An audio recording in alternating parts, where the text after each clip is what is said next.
What is up, everyone? How are you doing tonight? It is still June 27th where I'm at, but I'm sure it's the morning or the next day, the 28th, for many others. Uh, it's been a pretty, I guess, good day in the Milan universe for one main reason. My name's Antonio. We're just going to do a nice live. I'm going to put the link in the chat so that everyone can join because it's going to be an open stream.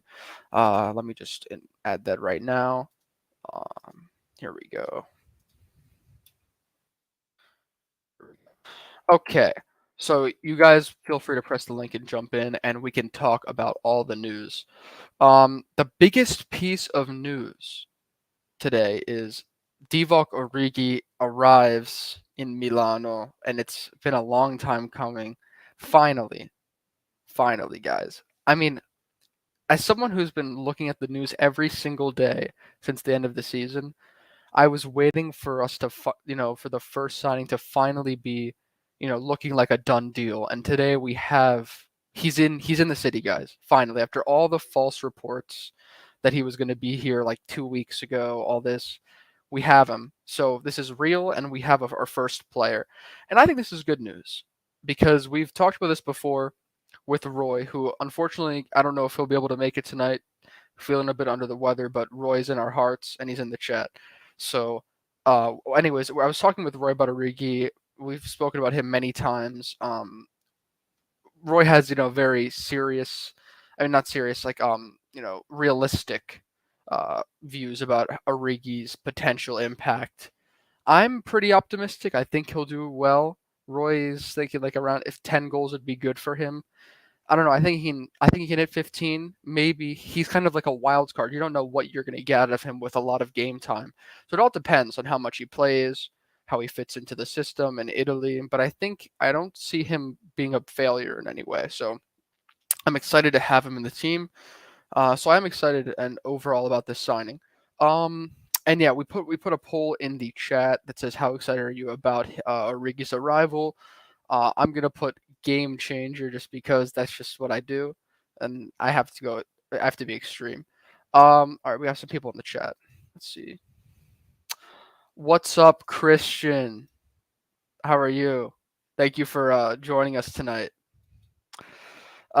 Everything is looking good. I'm enjoying my summer. I'm hoping that we're gonna get some more news, and by July 1st, we should actually like have more interesting Milan news live streams. So I'm excited about that because right now I've kind of been like I haven't been on as much for the Milan news this past week just because there hasn't been too much concrete news and I don't want to like feed you guys rumors and stuff.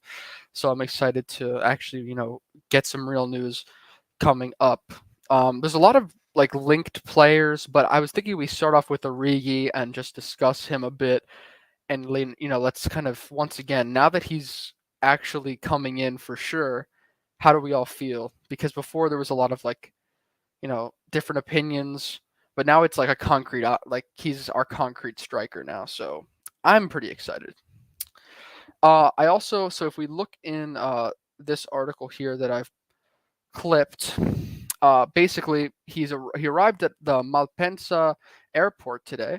And he will tomorrow, which may be already today, wherever you are. In Italy, it's technically the next day.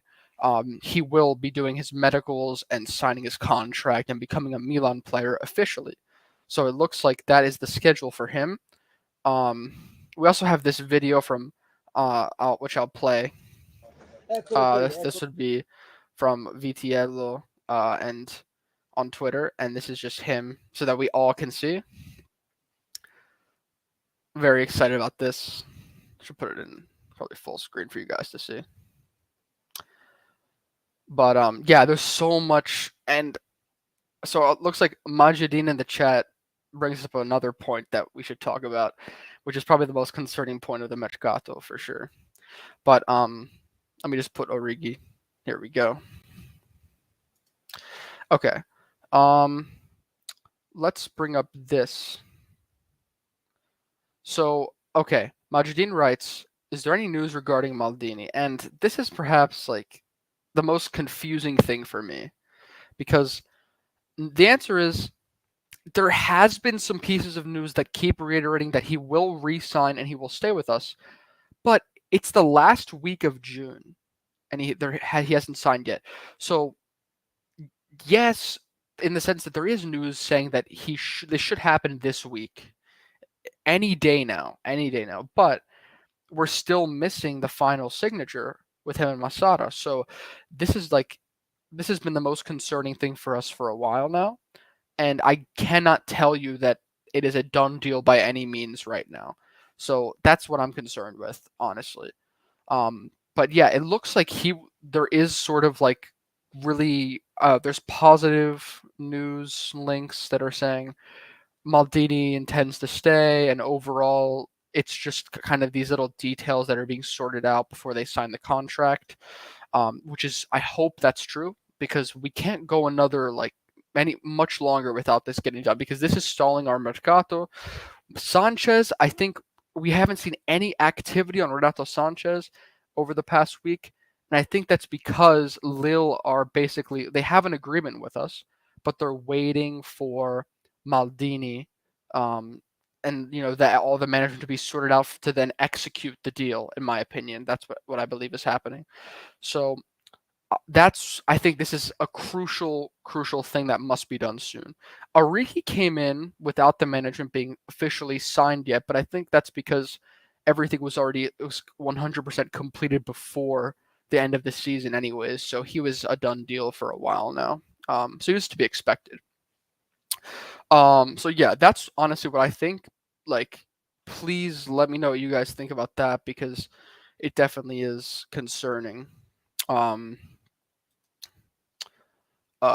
yeah, guys, and also don't forget to please like the stream. Really appreciate all your likes. Do not forget. I guess we can move on to another sort of news topic that I read today. Um, if you guys don't want to talk about Origi in the chat or anything, but I did read that Abdou Diallo, which is a defender that has been linked with us in the past, he's a PSG center back. Um, and he is apparently linked with Milan again. And because PSG are doing this sort of new cycle or whatever, they're still going to spend a bunch of money, but they're trying to be more realistic and like non-flashy with their signings. But regardless, they want to like recycle their squad, flush out players that don't really do much, I guess, or haven't contributed, and they want to build like a sound squad. And it looks like this player is one of the players that may be on the leave this summer.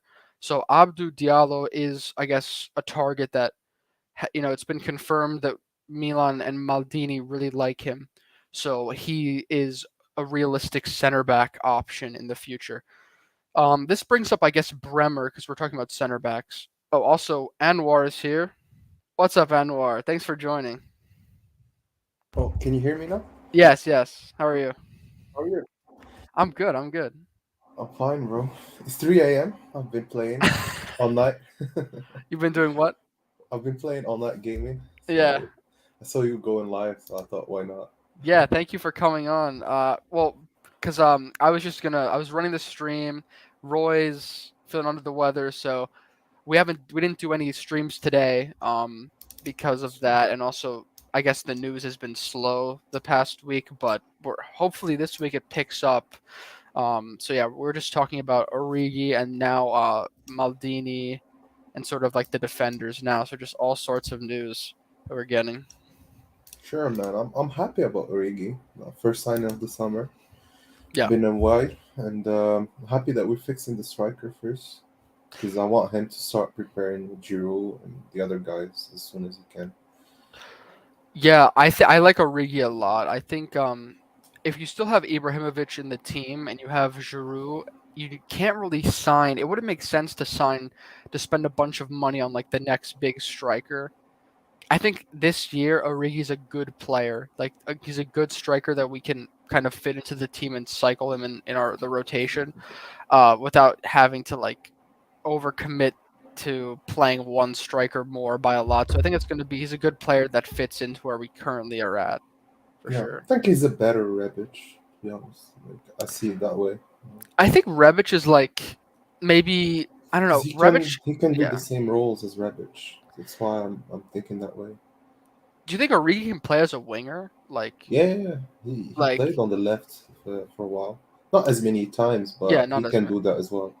I think Rebic is more of like he in the way he dribbles. He has a lot of like that sort of winger type tech dribbling where he kind of does the scissors, goes out to the side, and Not even Origi. I've seen him do that as well. But I think Origi is more of like he can be the target man more often, which is useful. Definitely. But I think even Rebic can do that. Like for me, I think if Origi is coming in, it means that Rebic is probably out. 'Cause Rebic, where yeah, where will you fit all of these guys like in the yeah. formation? I did hear that they want to make the squad bigger this year if they Definitely, can. but So maybe because they can get also like 20 million on Rebic. So if you get 20 million on Rebic, build on that, and probably buy another player. yeah, if you can get 20 million for Rebic, I think that's a great deal.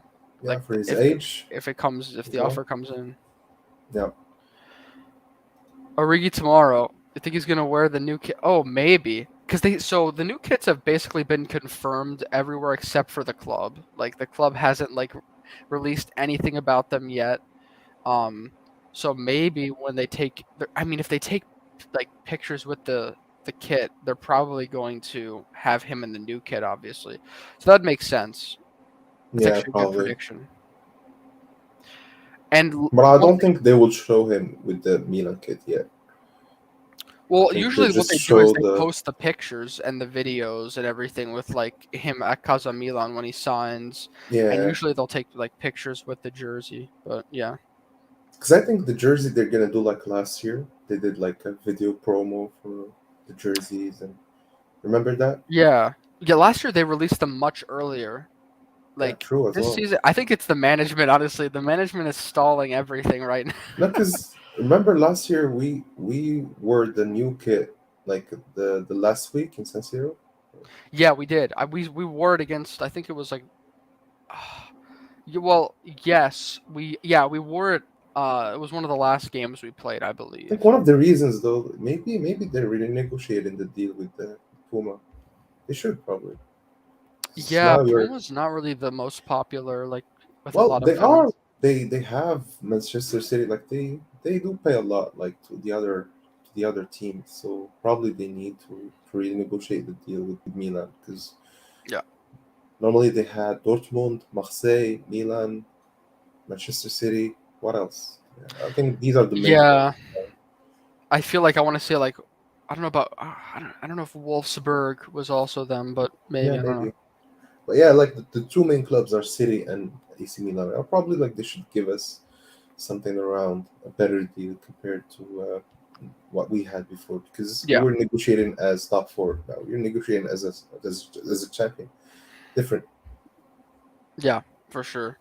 Uh, Vishnu here says we need another striker. So he's not satisfied, I guess, with Origi and Giroud. Ibra's injured right now, and we still have Rebic to offload. So Yeah. what type of striker, I guess, anyone in the chat would you be looking for in addition to all of these players? Like, how much money would you spend? How like young would it be? Like sort of a project? That's interesting.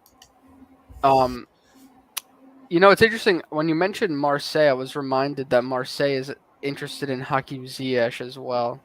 Yep, they are. They're not the only team. Thing is, like I heard a lot of rumors today saying that Pioli is pushing for Asensio. Oh, really? Yeah, I did see that. So I'm not sure. Maybe they.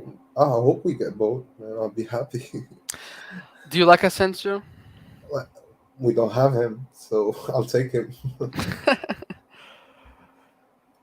mean, if we had a Yeah, better player, then yes, I would tell you like maybe we should target another guy, but we don't really have someone there.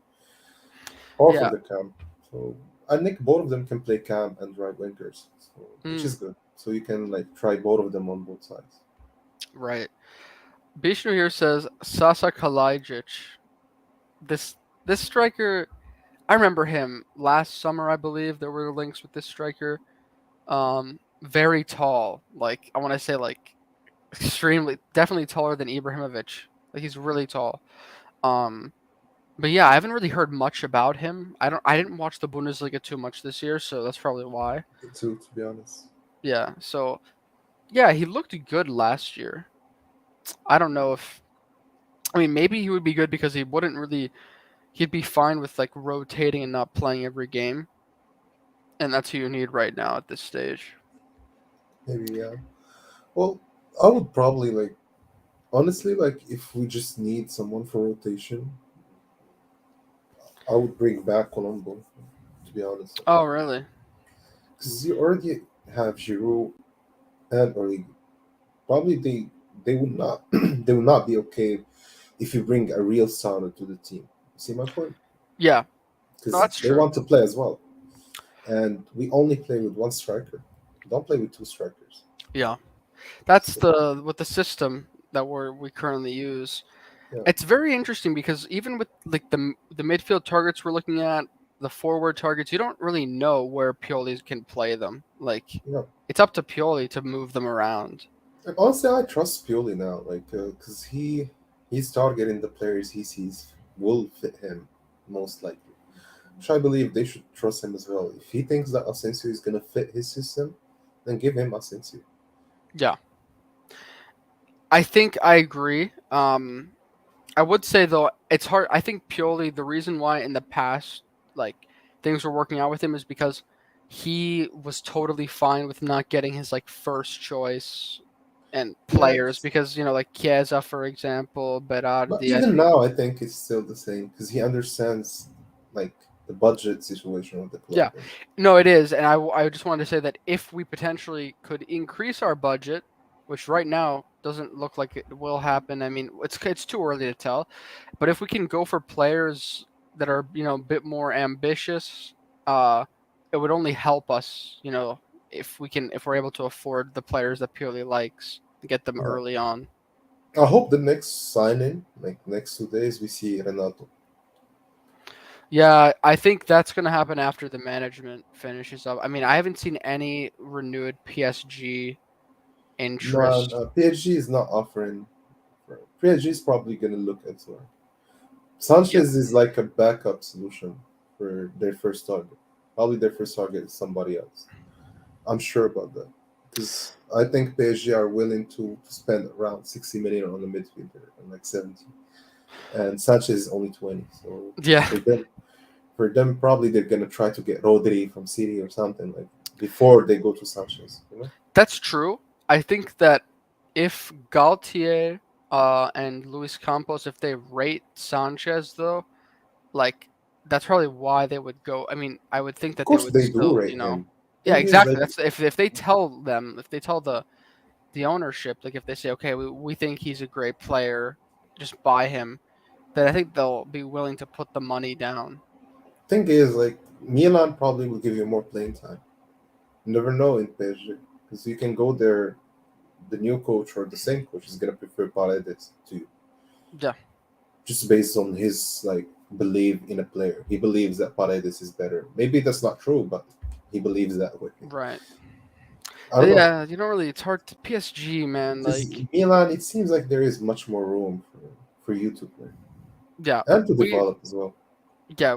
I mean, I think Sanchez would definitely like he wants to come to us, so that's not really the problem. The problem is that we need to just close the deal officially at this Yeah, point. yeah. I don't know. Do you know this player? No, not really, to He's be not too honest. familiar with it. I can look into this, but Benzema type of striker is perfect. Or even Suarez is it? But Yeah. Well, the thing is, with Benzema is perfect for any coach. He just plays the team. Like, whatever coach, even if you put him with Allegri, he's gonna play the same football. He's right. just that good playing with the ball. I know. Benzema is also North African, right?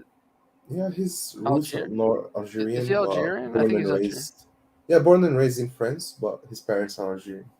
Yeah, Like, that's what I thought. Yeah. yeah. Well, we Um. have talent here. The thing is, like, I No, try I to know. show I know. I'm just pointing that even out. like Zidane, Mahrez, like even Ben Nasser, all these guys are. Ziyech. Yeah. Thing is, they just need better structure, better organization, and a better chance also at the World Cup. more spots probably for Africa generally, not just North Africa. Yeah, yeah, yeah. 'Cause I believe if Nigeria is playing Cameroon for to go to the World Cup, I believe both of them should go to the World Cup. Yeah, they're both good teams. Um, I guess back on the Renato Sanchez topic, did you see that there's a lot of things that are keeping Kessie from going to Barcelona? Yeah, I tried to speak about that last stream, but everyone's telling me no, he signed, he signed. I'm like, thing is like the last article I read, it says that he did not sign yet, but he's going there definitely. Thing is, Mercato's thing change. Like he can end up in Spurs or something, but I don't think Maldini will renew him though, because like I wish like for me that would be a perfect solution if you wanna like manage your budget better. But I think he's leaving for sure. I'm not. I don't think Yeah. we can try anymore. So I think I agree.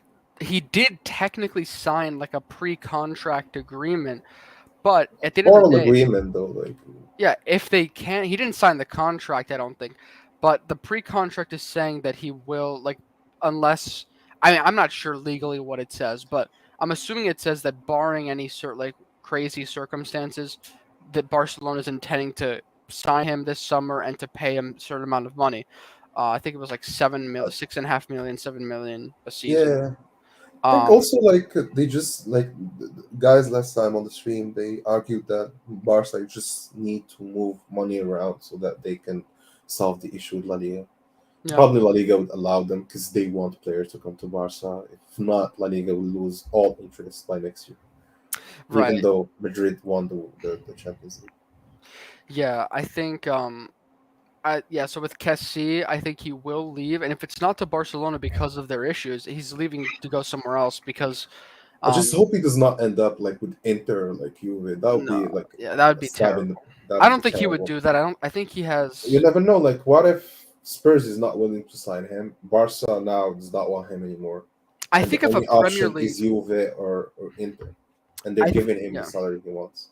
I think for a free signing, like a Premier League club will move in to secure him. Like, Yeah, yeah, Premier League definitely. Like, I see him more like in Arsenal team. I don't know, yeah, like he can go there, get 8 million or nine, just stick around for 3 years, 4 years, play make his Europa League, money. retire.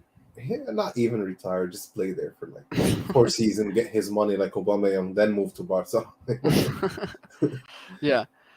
Okay, so Yusuf's here. What's up, Yusuf? He says every day here the management is going to renew the next day, yet they don't. I think Maldini and Massara are leaving until the ownership officially changes in November with Gazidis leaving. Wow. Okay, that's crazy. I don't agree, but That's a bold. Like I agree yeah, with the first part of your sentence. Like every day, yeah, yeah, I think so. But I don't think that Maldini and Massara will leave this easily. They would put up a fight, because they built this project. They're not just. It's like you work on something, a business or something. You will not just let go of it because right. you don't agree with the owner or whatever. Yeah, You will try to find your way. I think that's what they're doing. I think they're renegotiating, trying to push around the owners so that they know like Maldini and Massara deserve a better, more probably. I would say they may be negotiating more power in the club, so that they don't have to go through Gazidis through every decision. right. I think that's the main thing that's stalling this whole thing is Yeah, the because power that Maldini they like have. he can't sign a player without Gazidi telling him yes. So basically, in the end, it's Gazidi signing the player. Because if he says no, we don't sign him. That's what Yeah. happened with Botman. So Gazidis basically deserves credit for the Scudetto at this point. Well, he deserves it No, as all well the credit. because No, I'm kidding. I'm kidding. but it's true. Like he worked on some. Like some people hate him. I get that, but he worked on some aspects of the club. Like he fixed the balance sheet. He fixed a lot of stuff. As a Yeah, CEO, the objectives that he had from the board are filled. Get the club back to the top of the league, get him back to the Champions League, get more money, get more revenues, decrease the wage. He did all of that. He's building the new stadium. So as a CEO, he's accomplishing every objective that the board gave him, and with stars, with flying stars. Thanks to Mandini and Massaro. That's the thing. Because if the team is not winning, you can't achieve any of these objectives. yeah. And about the stadium, I'm pretty sure because that mayor, I think, won the election. We should be.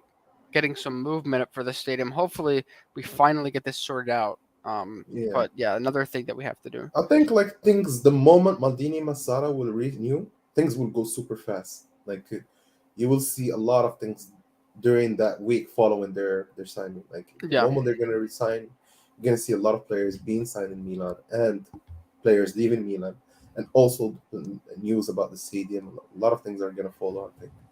hopefully. I hope so because that's the Yeah, way. Like, that's yeah, trajectory. If we don't do that, we're in back in better. yeah.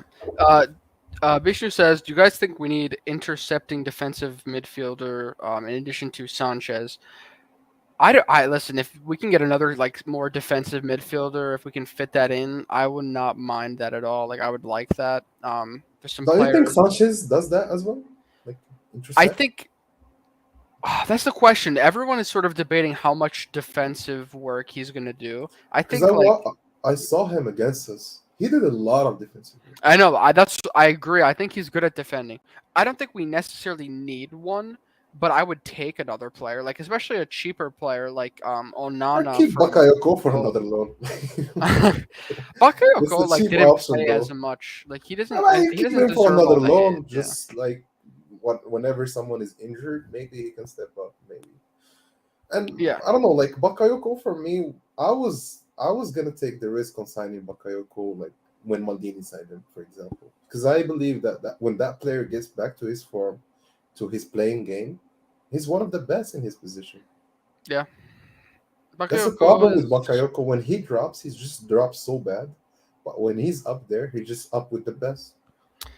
yeah, I think he was really good a few years ago. I don't know if I would most fans would say get rid of him. I think I would prefer bringing in someone with a bit more potential that's Well, cheap and just definitely use we have Pobega coming back. Adli, I true. don't see him in a pivot position, guys. He will Me not neither. be there. And if we put him there, we're gonna watch a massacre in the midfield. Yeah, speaking of Adli, he did post like of an official goodbye to Bordeaux, which is coming because they got relegated to the third division, and Yeah, he's gonna be coming back from his loan deal. So he's the happiest man in Bordeaux. 'Cause everyone is sad. Just him, he's happy. Like, that's crazy. What happened? yeah, but that's credit to his agent. Like, he signed the deal a year ago.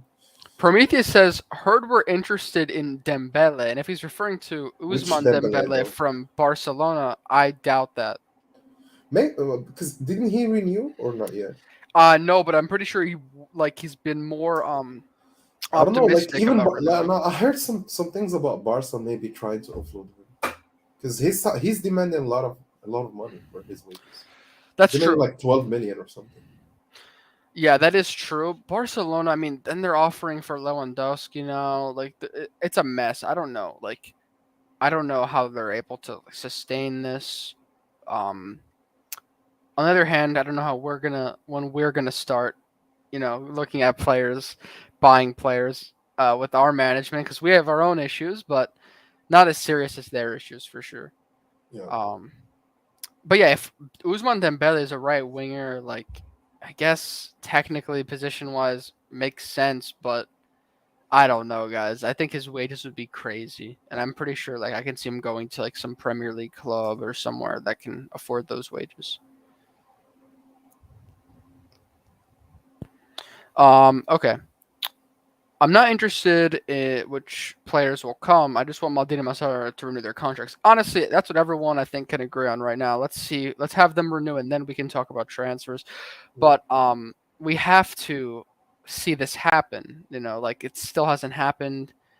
That's why this whole like all the channels, Milan news streams, for example, have been so slow because we've been Yeah. waiting for this news to happen. It still hasn't happened yet. So I mean, no other transfer can happen without this happening. Because how can Maldini tell a player come to Milan when he's unsure about his future?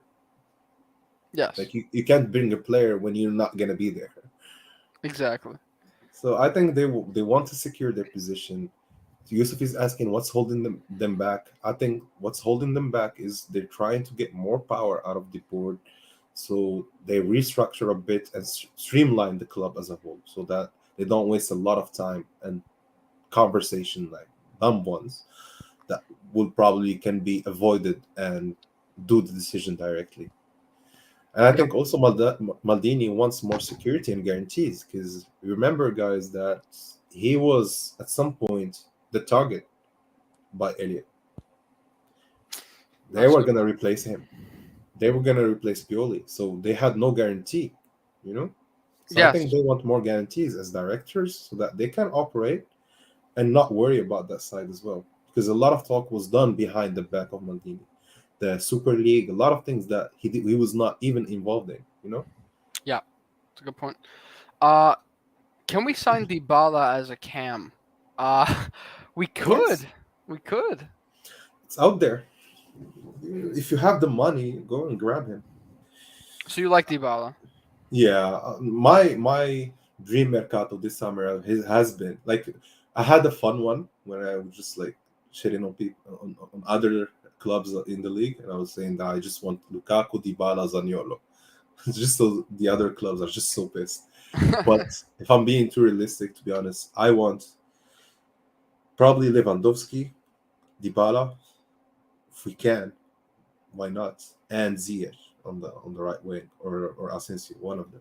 And for me, that would be perfect. Because Zaniolo, if I'm looking at the price, if you can get Asensio for less or Ziyech for less, go for these two and save the money elsewhere. Yeah. So Lewandowski is that would be nice. That would be nice for sure. Lewandowski is up and bro. Like he didn't renew with Bayern. He's leaving for sure. They say Barca, but Barca have problems. You know, it's a mercato. Things happen fast. That's true. I mean, I don't think it'll happen, but You it's never like know. The thing is, it's all like, about how ambitious we are to get him. exactly. But for me, that would be the dream mercato. Because if we can get Lewandowski, I'm going for Champions League next season. I don't care about Madrid, Barca, none of that. Because you Yeah. have the best striker in the world. Like forget Haaland, forget Mbappe. You have if they face in the semi-final, probably Lewandowski is gonna come on top because of experience, because of a lot of things. It's not just the experience, it's just the way he scores, the flair he has. Yeah, I will say that Mbappe isn't really a number 9 like that, so he's different. I think Mbappe right now is is a I'm speaking about like a game changer, not okay. just like position Yeah, if you want someone to score you goals, that's him. in Europe. I mean, Benzema's on top right now, but that's just Yeah, me. definitely Benzema, but Benzema is not available for sure. Yes, yeah. By the way, just a question, like just so that we're on the same page about Hakim Ziyech. I know Hakim Ziyech is like is more realistic than this player, but do you think you don't think Hakim Ziyech is better than Mahrez, right? I think they're about the same quality, to be honest. I Right think now, Mahrez is better, personally. Maris is better in other aspects of the game. If you look at the dribbling, one-on-one, speed, Maris is better. If you look at the shot power, shot accuracy, pass accuracy, long balls, technique, I think Ziyech is better. So it depends on what kind of real profile you want. But I think Salah is better than both of them. But Yeah. these two, as left wingers, I think one of them delivers a lot of crosses. The other is more like a layout type of player where he's gonna take on the back player and go ahead. While Ziyech is gonna do that, but in the same time maybe cross it to Giroud or someone. I think we need a crosser because Hmm. that would give options to the team. If Leao can't go through, maybe try Ziyech with the crosses Yeah, my or only vice concern with versa. But if yeah. you do Mahrez, it's like you have two layouts on both sides. Yeah, my concern with Ziyech is I guess his age and I hope that he doesn't get injured too much. Well, he gets injured, even Mahrez. Both of Yeah. these players, even Asensio, Dybala, like left winger, left-footed players, they get injured. I don't know why, but they do. And yeah, it's just the reality of their career. If you look at Mahrez, he missed a lot of months. If you look at Ziyech, he missed a lot of months. Maybe only this is why I said Salah is above all because he does not miss the games. He does not get injured. He plays every game. He's there. He scores. Besides that time in the UCL final when Ramos Well, like yeah, but almost like showed he it on me. cannot control that injury. Yeah. Yeah. But basically, honestly, he looked at like he went for the injury too because he grabbed on into Ramos first. Yeah, that was Like he strange. tried to play physical with Ramos, and Ramos like responded physically as well. Yeah, for sure. It is football. Yep. Joel is here. What's up, Joel? Some rule. Prometheus says the reporter who reported Vlahovic to Juve a month before it happened said Milan are looking at Usman Dembele. Maybe we're looking at him. I think we're looking at a lot of players though. So Yeah, but like we're looking at the most affordable as well. Like we want quality, but most affordable quality. yeah, Forza Milan, guys. Yusuf. My theory is that last time Maldini was at Casa Milan, which was last week, he was supposed to pick up his things and leave. If he was staying, we would have seen vids of him regularly going to Casa Milan. Yusuf is the master of But pessimism. Yusuf Maldini is in Ibiza, bro. I think he's back from Ibiza now, but Nah, he just went back like a day he ago. loves that place. Yeah, he goes there every summer. I think he goes there to close deals, man. He's speaking with Vinicius A lot Junior of and all players those out others. there, though. Yep. He's in a party with Messi. Yeah, By even the way, did you Messi's see there. on Tomori's Instagram? He's like in Miami right now, and he was Yeah, partying with like Drake and basketball players. Like that's so yeah. funny. He was also with Abraham as well. Yeah, they're going together. That's nice to see. Abraham is a nice striker, though. I think we missed a bit on him because he was affordable for a good price. I think Yeah, we were going at him, both us and Roma, for the same price, and he chose Roma because we had more players in that position. yeah. But I don't 20 know. million? Was it 25 or something like that? It's not that compared to what he can be in the future. Right. If he plays well, if he continues with this trajectory. Yeah. I don't know who Claudius Willie is, but welcome. Yusuf Doom and Gloom Shinkar. Yeah, Yusuf tonight is the master of negative news. But we need that in the channel, in every stream. Yeah, because maybe if we set our expectations really low, then we won't be Yeah, we'll be disappointed. surprised. So, by the way, guys, when Maldini doesn't renew the contract at the end of the week, don't worry. Don't like you won't be as sad because Yusuf prepared you for this moment. Uh, okay. Let's see the next chat. Oh, here we go. Another Yusuf. It's a contract issue because Maldini wants a bigger role and Elliott do not agree. So why would Maldini sign the contract now and accept Elliott's condition when Redbird can offer something bigger? I mean, So, I think that Maldini still wouldn't jeopardize the whole season with this but I Mercato. don't I don't get Yusuf's point though. Like, is Elliot negotiating with Maldini or Redbird? Elliott would be I think so. I think what's happening, according to Rohit, some other people that I spoke to, um, basically since Elliott still control the club, they are still making the decisions right now. But we're not sure what happened between Redbird and Elliott when they were negotiating because I'm sure there must have been a clause that said that Redbird inserted or something saying that they would have to give some power for this transfer market or else this would just be a waste of a season if nothing happens this Mercato. So that's the biggest concern. And Yusuf is basically assuming that Maldini's just going to wait for Redbird to take full control. And I don't think Hmm. that's Uh, necessarily. I Thing mean, is, we don't understand the full picture of what's yeah, going on, like in the administration now, because I know that the ownership has not been transferred completely yet. So Redbird is not yet like officially the deal is done, but I'm not sure how long will it take for Elliot to take place and start acting as the owner. I'm not sure if it's now or like in, as you say, Yusuf, in 2 months. I don't know, to be honest, but I would love to know about that because it means that the ones that are, like I think the ones that are negotiating right now with Maldini are Redbird, not Elliot. Elliot now is just a minority stake at the club. But correct me, guys, if I'm wrong. I'm not sure. yeah. All right, we have someone here that's new. Looks like they want to join. I'm not too sure who this is. If it's someone crazy, I'll just kick them real quick. But No, I'm not a crazy guy. Prometheus is asking Anwar, what do you think? Do you think Botman is better than who is Khalil? Who is Nicholas T-Bone Steak? Oh, that's me, bro. Oh, what's up? What's up? What's going on? Hey, What's I'm up, man? sorry. I saw this person Claudius in the chat. I wasn't sure if it was like a troll. Sometimes you get some trollers. I like your name. I just was a bit cautious of that.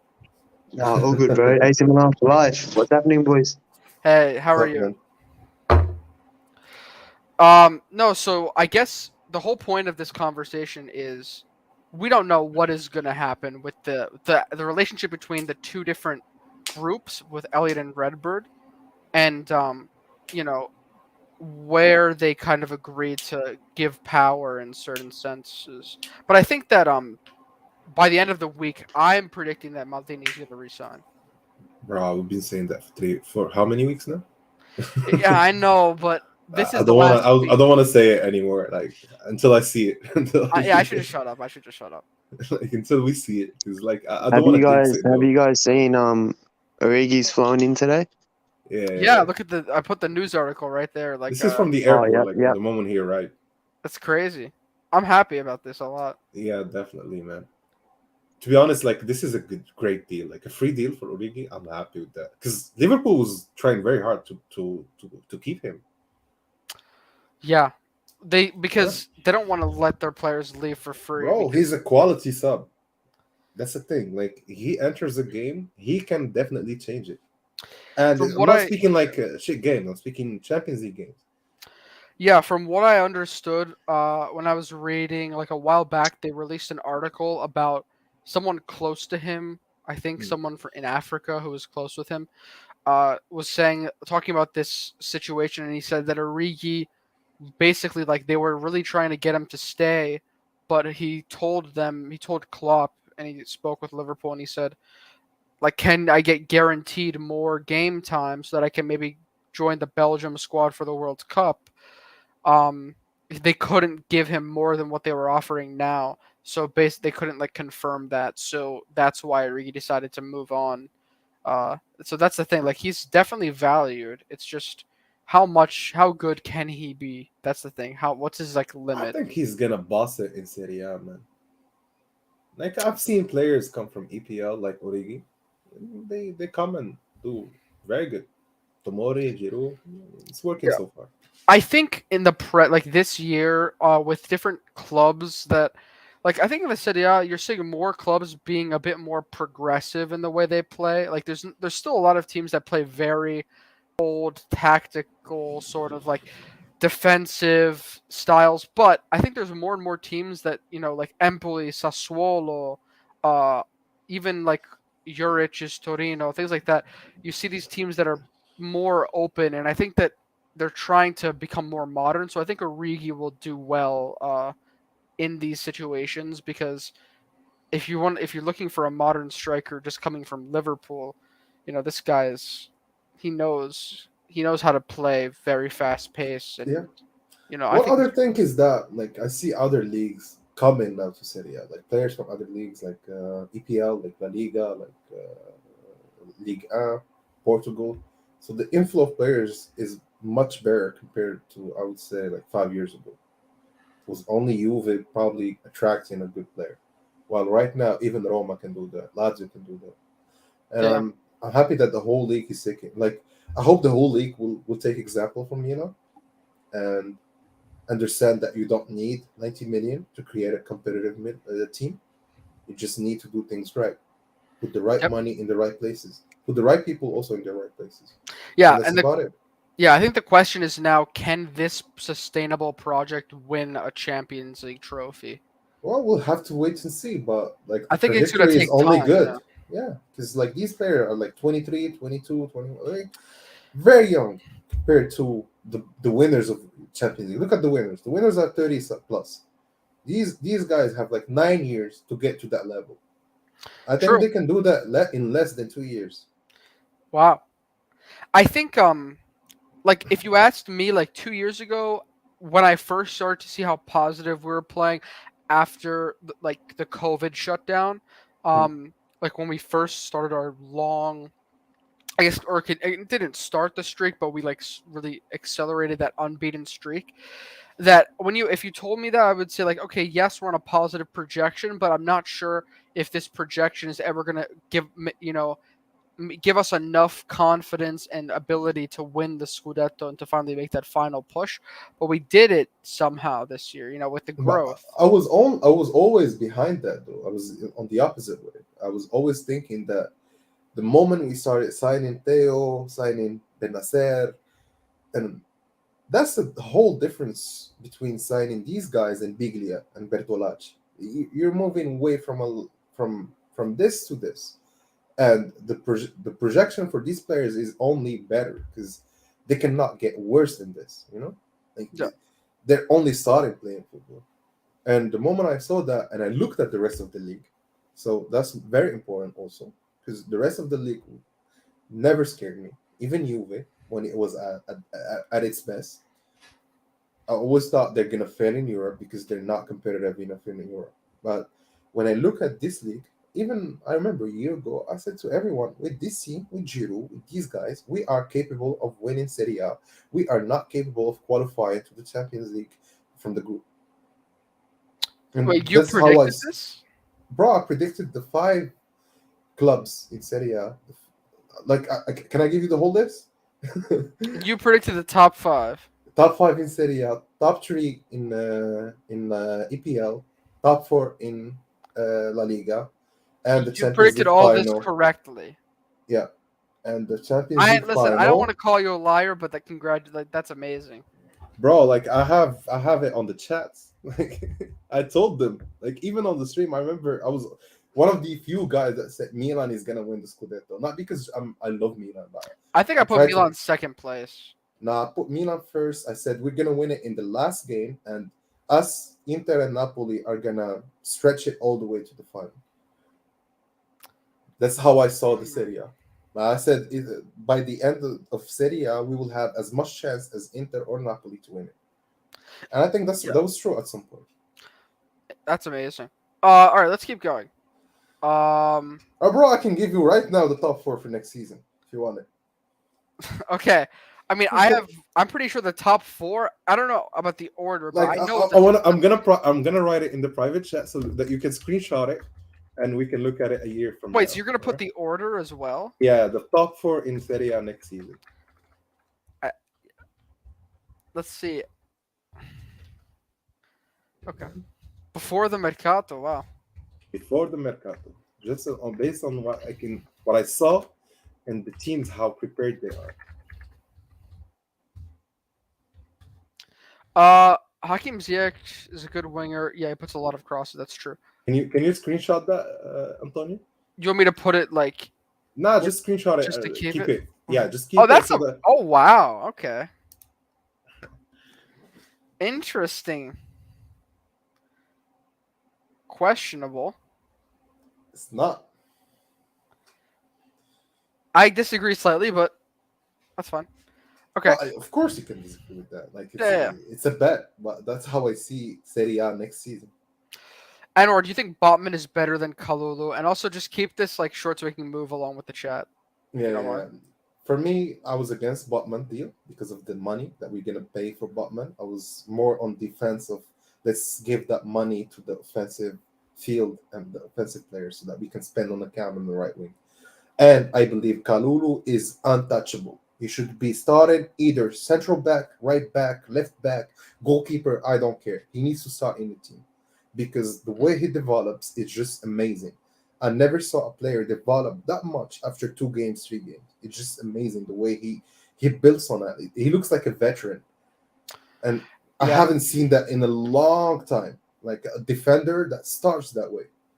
Very, very, very few defenders do that. Yeah, Look, I think I'm sorry to interrupt. I just think Pioli and the team have been so supportive, and the growth of these players is really like you said, it's unbelievable. Like I remember Kalulu against like when he first made his debut, Yeah. I think because I think Gabia got injured. I feel like it was against Parma or something. No, it like was that. it was in Europa League. It was in Europa Oh, League. right. But I mean, like I guess in the Against, Serie A debut, it was against Parma. Yeah, the Serie A was the game after Europa League. I think we drew Parma. and that was Yeah. and because of, so he made some mistakes. He had a lot of abilities, but he would every once in a while he'd make some sort of like positional mistake, things like that. That's very Yeah, understandable. He's yeah, not playing his natural position, exactly. and he's playing in a strong team that actually is gonna put him a lot in the spot.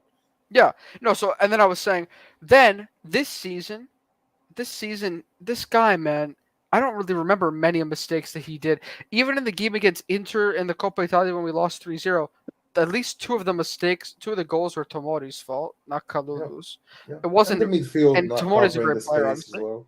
Yeah, so it's like this guy, he had an amazing season, like pretty much as good as Tomori this season. I'm happy with inside Milan, guys. I'm gonna put it that way. And You this guys guy, forget he also scored a goal. Yeah, he yeah, scored a critical That goal goal he scored, that won us the league. Empoli. because we had a shit game and he scored that goal. Yeah, and and it's also improving his like crossing abilities because when I watched the France U20 team or like U21 or whatever the youth team, he always plays right wing back, so he always plays on that right back position, goes up the field, crosses the ball, gets assists. So he's very interesting. He can play both positions really well. Mm. He's a great player. Yep. Oh, Claudius from the Tropics. Wait, do we know Claudius, guys? I don't know. Maybe Larry or Roy. Oh, okay. Maybe, yeah. I just have never seen you before, so I'm sorry about that. At first I thought because we get some trolls sometimes. I thought you were trolling at one point.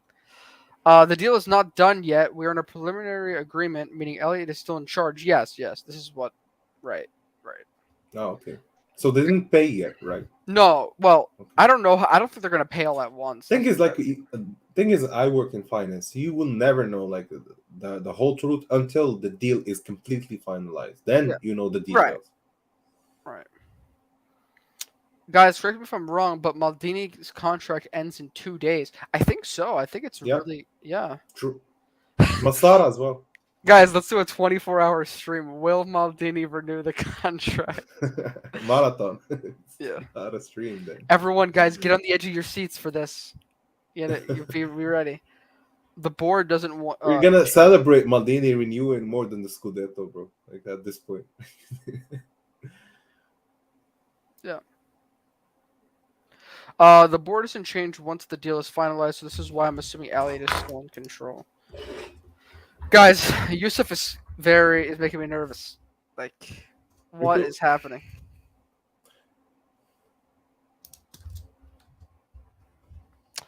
All right, yeah. So, I guess we can talk about some players that we've been linked with. What do you guys think about some of the attacking midfielders or midfield players? Like, I guess for example, there's obviously Sanchez is the most likely target. There's Hamad Traore, Douglas Luiz as well. What do you guys think about these players? I don't think that's real. I think mainly the agents trying to push their players so that they're valued more. Because if Milan is interested, then you're a good player.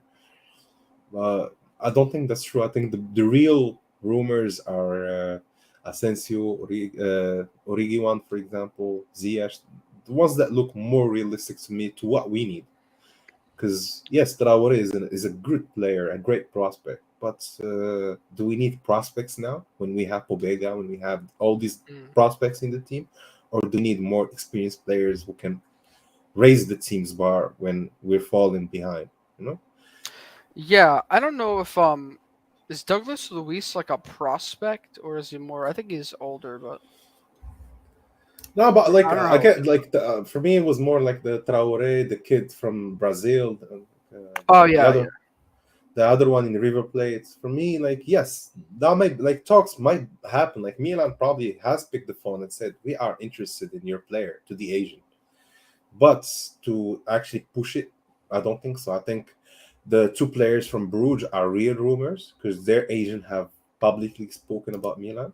So yeah, those for me are the real rumors. Once you hear a bit from the agent, then yes, that's real. True. I really want that Belgian. What's it? It starts with D. De See, Ketelaere? Yeah, I really want him to sign. I reckon he would be amazing. bro, I'm telling them right now, he's the next De Bruyne. He looks like him. Not just physically, but I'm saying like in the way he plays. He's good. I like him a lot, but I mean, he's kind of overpriced in my opinion.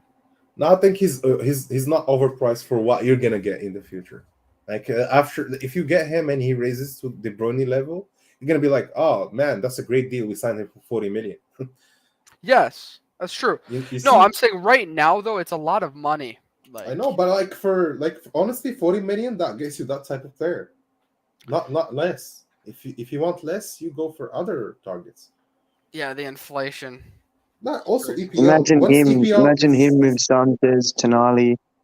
It would be such a yeah. nice midfield. And I Nicholas, don't one see how thing he can is go wrong. that when EPL gets interested with other leagues, they raise the price directly. Like we've seen that with Botman, for example. It was valued 30.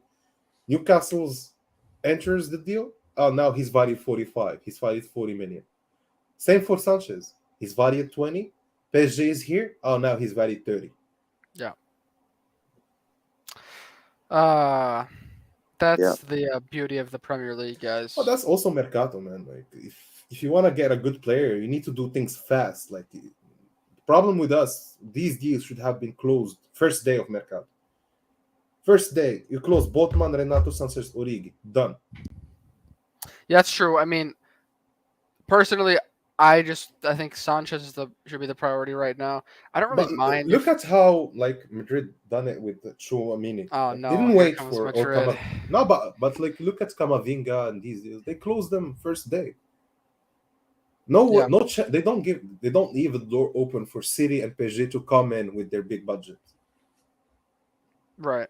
We are leaving the door open. That's why we are struggling now. Hey guys, did you see the quote from Pioli yesterday? What did he say though? It's in Italian. I have it pulled up somewhere. He's talking about like he's being pretty positive, speaking about how this is like a point of jumping off for the club, and it's not like something that we should like basically sort of. She's being pretty progressive, about improving the squad. But yeah, the same thing is happening with Activision and Microsoft. Oh, okay. So yeah, this is two other companies. We can only afford prospects according to AJ here. Not true. You can afford Ziyech. He's not a prospect. You can afford Asensio. He's not a prospect as well. I wonder how much Chelsea are gonna make us pay for Ziyech. Well, the agent said 5 million loan with the option to buy for 20. I believe it's a good deal. That's reasonable. Yeah, very reasonable for the quality you're getting. Imagine you offload. I think, for but 20. I think, correct me if I'm wrong, but I think the problem is that it's an obligation to buy, right? And Milan it's doesn't. an option because Chelsea might be still interested in the player. Well, if it's an option, I would definitely go forward with this. But if it's an obligation, then Yeah. that would be if we don't see much from him or he gets injured, that's a problem. Yeah. Guys, Nathan is here. Let's go. Welcome, Nathan. How are you doing? What's up, Nate? What's up? Hey, I didn't even realize you guys were streaming, but I'm gonna mute myself for like 15 minutes because I just got home. I got a shower, so I'll be here in like 10, 15 minutes. Awesome. All right, bro. And Nicholas is back as well. Yeah, sorry, boys. My phone's on charge, but the battery's continuing to decrease. I'm like, fuck. That's good. Yeah. One of the players coming back to the training ground, I'm pretty sure I read that it's like maybe first or second week of July. Like Not first week, I believe. First week. Right? Primavera, like some of the players might come first week.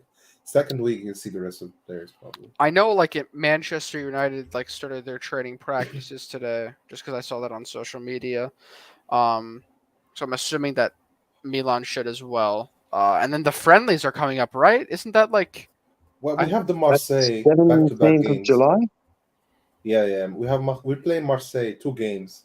I'm not sure if it's a home away or in a different country, but we're playing them 2 games in July. Hopefully they stream it on the Milan app or Yeah. somewhere like that we can watch it for free. Hopefully. For me, I get to stream.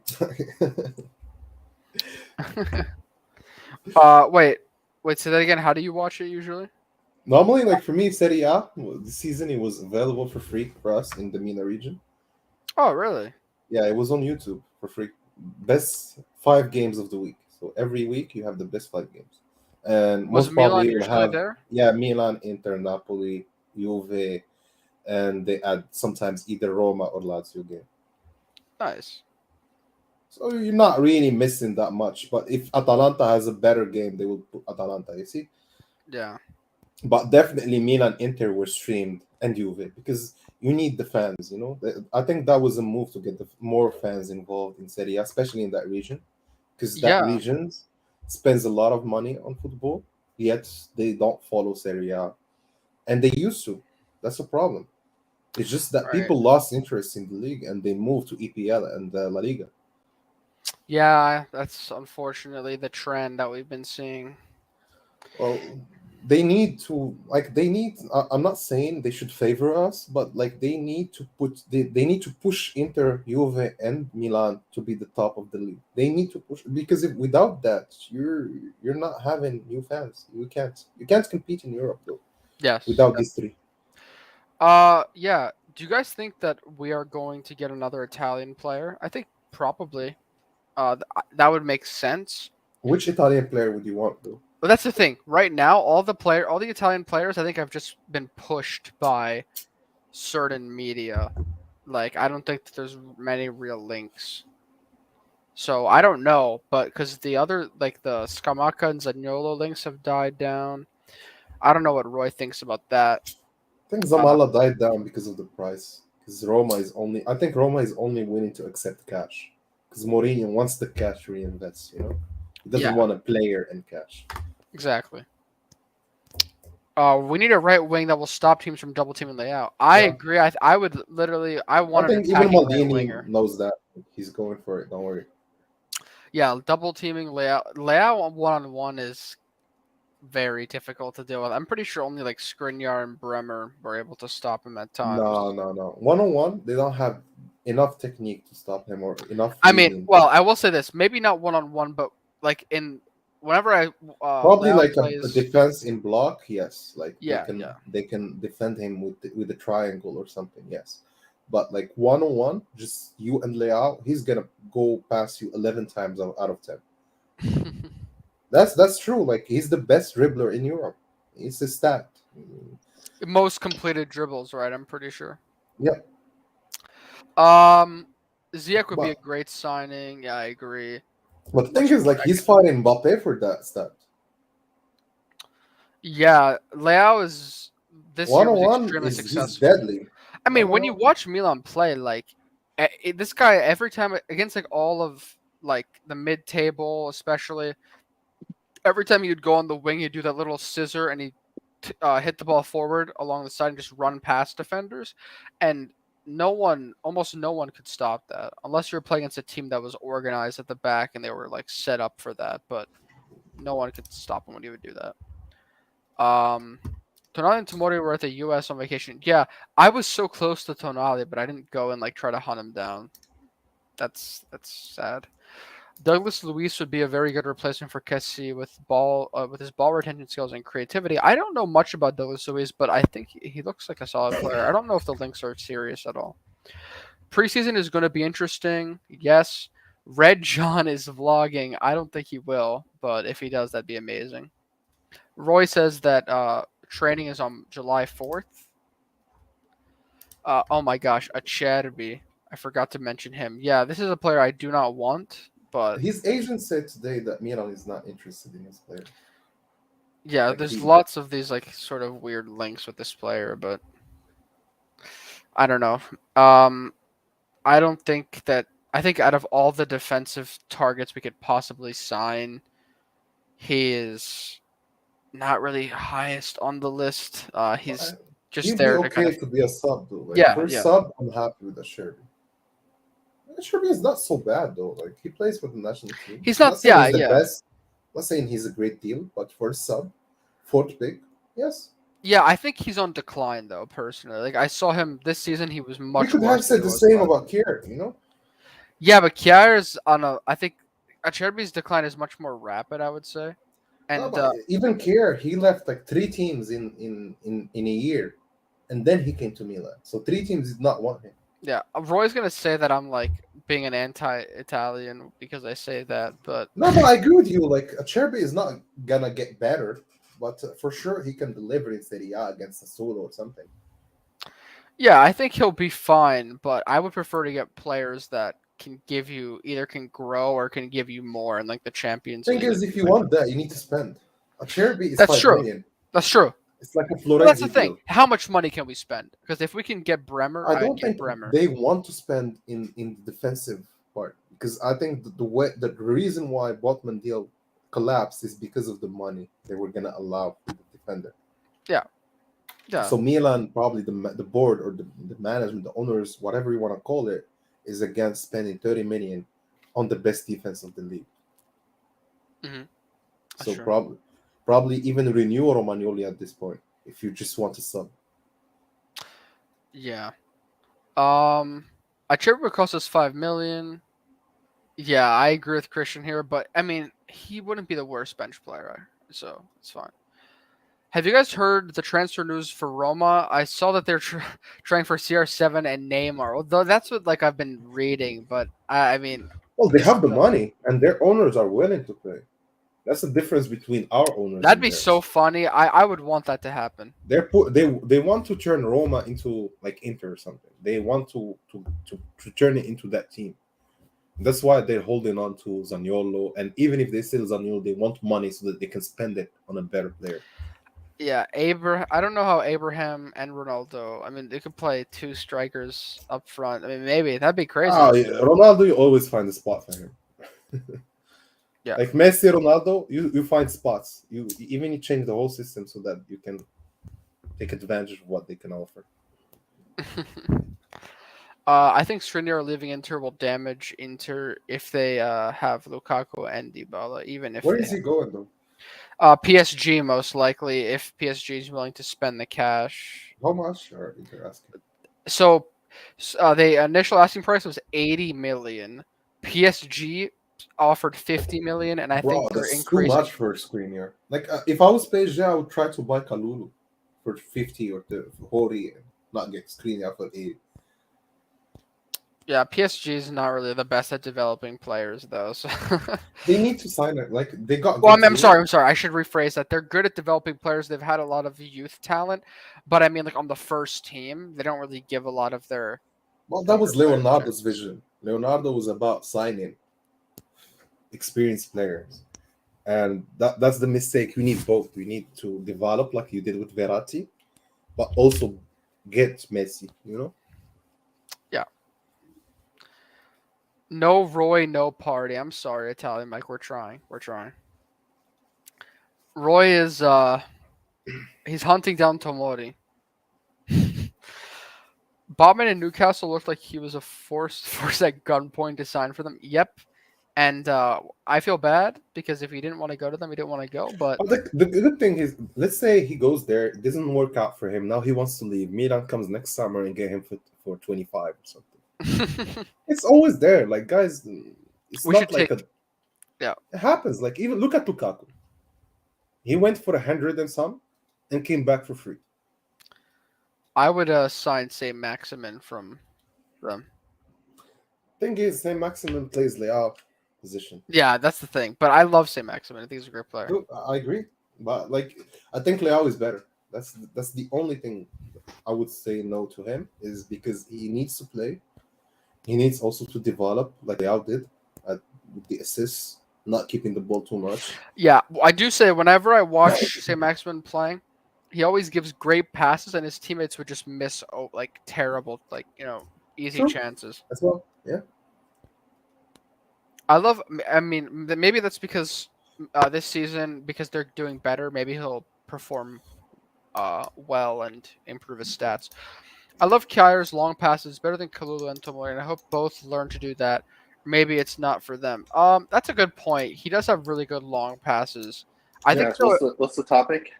We're just kind of going through the chat. Right now, we're talking about the defense. The this is a good, interesting comment here about Kjaer's long passing. I think when you have Magnan as a keeper who's so good at distributing the ball, you can kind of sacrifice a little bit of your passing from your defenders. But yeah, it would be nice if they developed that a bit more. I think Tomori, though, last season, I saw him making a lot more vertical passes. This season, he didn't do so as much. I think he has the ability to improve in that sense for sure. Well, I think our vertical passing from our center back have gone down because we started playing the ball on the ground more. Yeah. Whereas before we were playing, if you remember last year, one of the reasons why we were all so irritated with layouts because of his stamina. But if you're running 60-yard sprints for an entire game, you're not going to survive past the 60-minute mark. So now that we've been playing the ball more on the ground, it looks like the long passes from the center backs have gone away, when in reality we're just playing more like an actual team. Yeah, that's a good point. I would think also add to that Kalulu and Tomori are actually kind of good moving forward with the ball.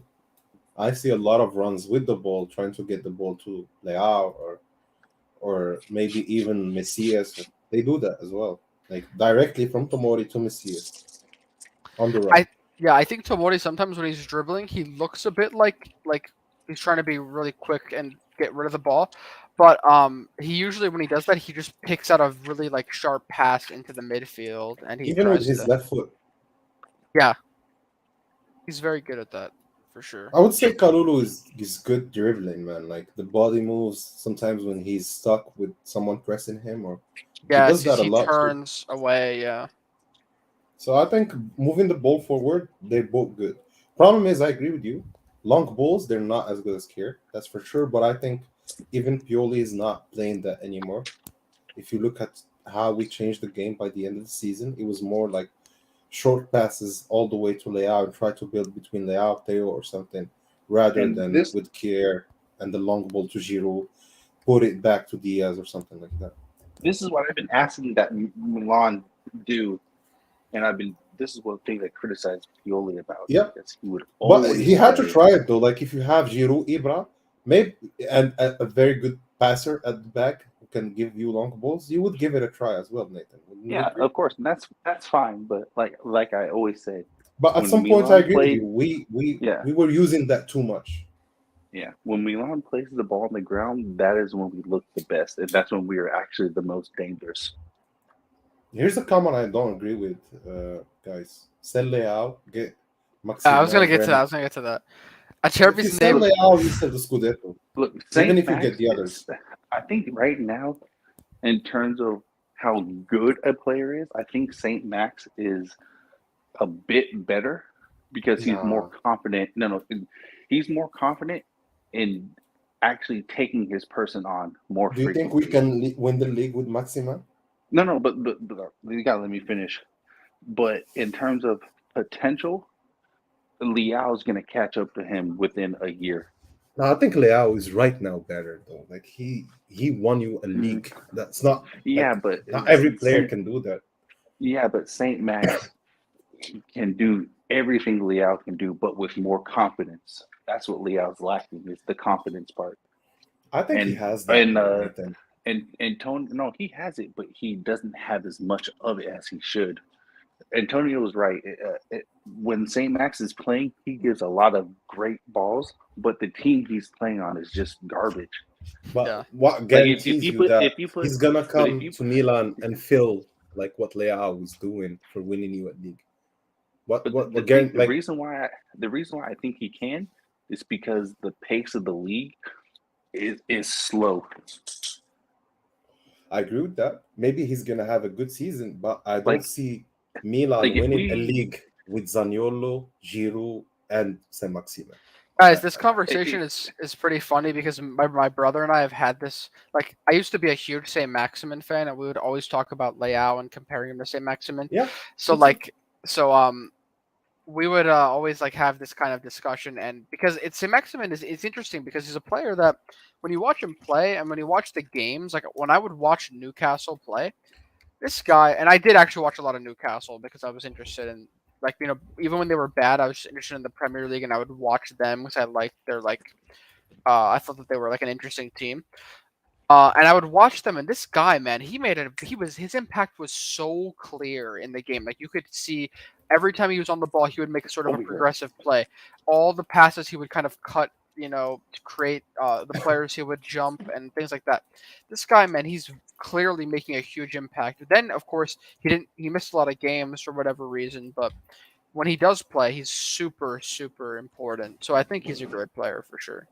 Oh, Yeah, and I agree with you. Good player, great player. Leao at Newcastle, he would have the exact same impact as Saint Max, where But the he's difference giving a lot is- of good balls. He's giving a lot of good balls and a lot of good passes, but his teammates failing him. But the that's why I difference say is you don't know if a player can come to Milan and do this what Leao was doing, even though he looks like he can do it in Newcastle. That's a difference. Well, yeah, of course. Pressure but is as- different. Yeah, I do agree with that. But as we've already seen, when a good technical fast winger comes to Italy, they dominate. Yeah, that's true. I agree with you. Like, I don't see Italy like posing much a problem to San Maximin, not like getting through. But We almost signed him, by the way. winning the league. Yeah, no, we we need should to have be signed like him. clutch. That's the thing. Leao is clutch. Saint Maximin. Saint Max is clutch as well. Have you guys seen Saint You need to Maximin's? see him in Milan to call him clutch, though. That's the difference, you know. Speaking of highlights, this guy's highlights make him look like he's the next Messi. Who, San like- Maximin? He does Saint things Max. that I've Oh, never. they've been saying that like for 6 years Yeah, now. but no, Saint Max, he should have came to Milan instead of The problem is Newcastle. his mentality and like the Yeah, decision making. That's his main issue. That's why he's playing for Newcastle. But you Normally, remember he should when be playing at Milan, Madrid or like Barca or Bayern or something like that. but when Milan wanted him, we were not at a good position. So I understand why he didn't choose Milan. But if you put him in this team right now, he has the same impact as Leao. I'm not going to say one's better than the other. To be fair, I'll retract what I said before about him being better. I'll say that he would have the exact same impact. Maybe, but we don't know that. That's the problem. I would not give away something that's working so well that you won a league because of it. Oh, well, if they were the same age, I would be okay with it. But Saint Max is what, like 26 or 3? something. Yeah, he's like 4 or 5 years older than Leao, so Yeah. I would not do it now. But if they were the same age, 21, Like, but 22, if we can get like 200 million or like 150 on Leao, something like that, yeah, maybe. If you consider that deal to sell him and rebuild the whole offense with that money, probably. the problem is the thing is, and I was thinking about this, if you sell Leao right now, and if you wanted like real hype, if you wanted like some good players, let's just say, because we do need a good Italian, so let's just put Zaniolo there because we can't get Chiesa, and then you go for like, let's say Nkunku, that right there is 160. That literally covers all of Leao. So you got to decide if you want to take 2 steps forward or keep Leao and be 2 steps back. I'm not sure that's putting you back. Maybe Leao is going to win you the Champions League. Maybe No, he's no, going to I win it mean- to the team you're going to give it to. I mean, 2 steps back in terms of we can't actually revamp our offense properly because we don't have the But money. the problem is, if you're a great team, normally Leao should be a guarantee. Like if you go now, I don't know, to Bayern and tell them you need to sell like, I don't know, Sane or like some of their kids, they would say, no, that's untouchable. If you go to Barca and say, I agree. want Pedri, that's untouchable. Even But though those- they can get like 150 on it, you know. But the only problem is those teams don't have the same money constraints as us. They can say no They just because sell other players. yeah, but again, Milan can't do that. If we had the exact same infrastructure as like I think we Bayern, can though. Like we can sell Guys, Rebic, I agree. I Passivo. agree. I think we can as well too. It's Hey, just guys, right now. we can't. Yusuf, I think he was just joking.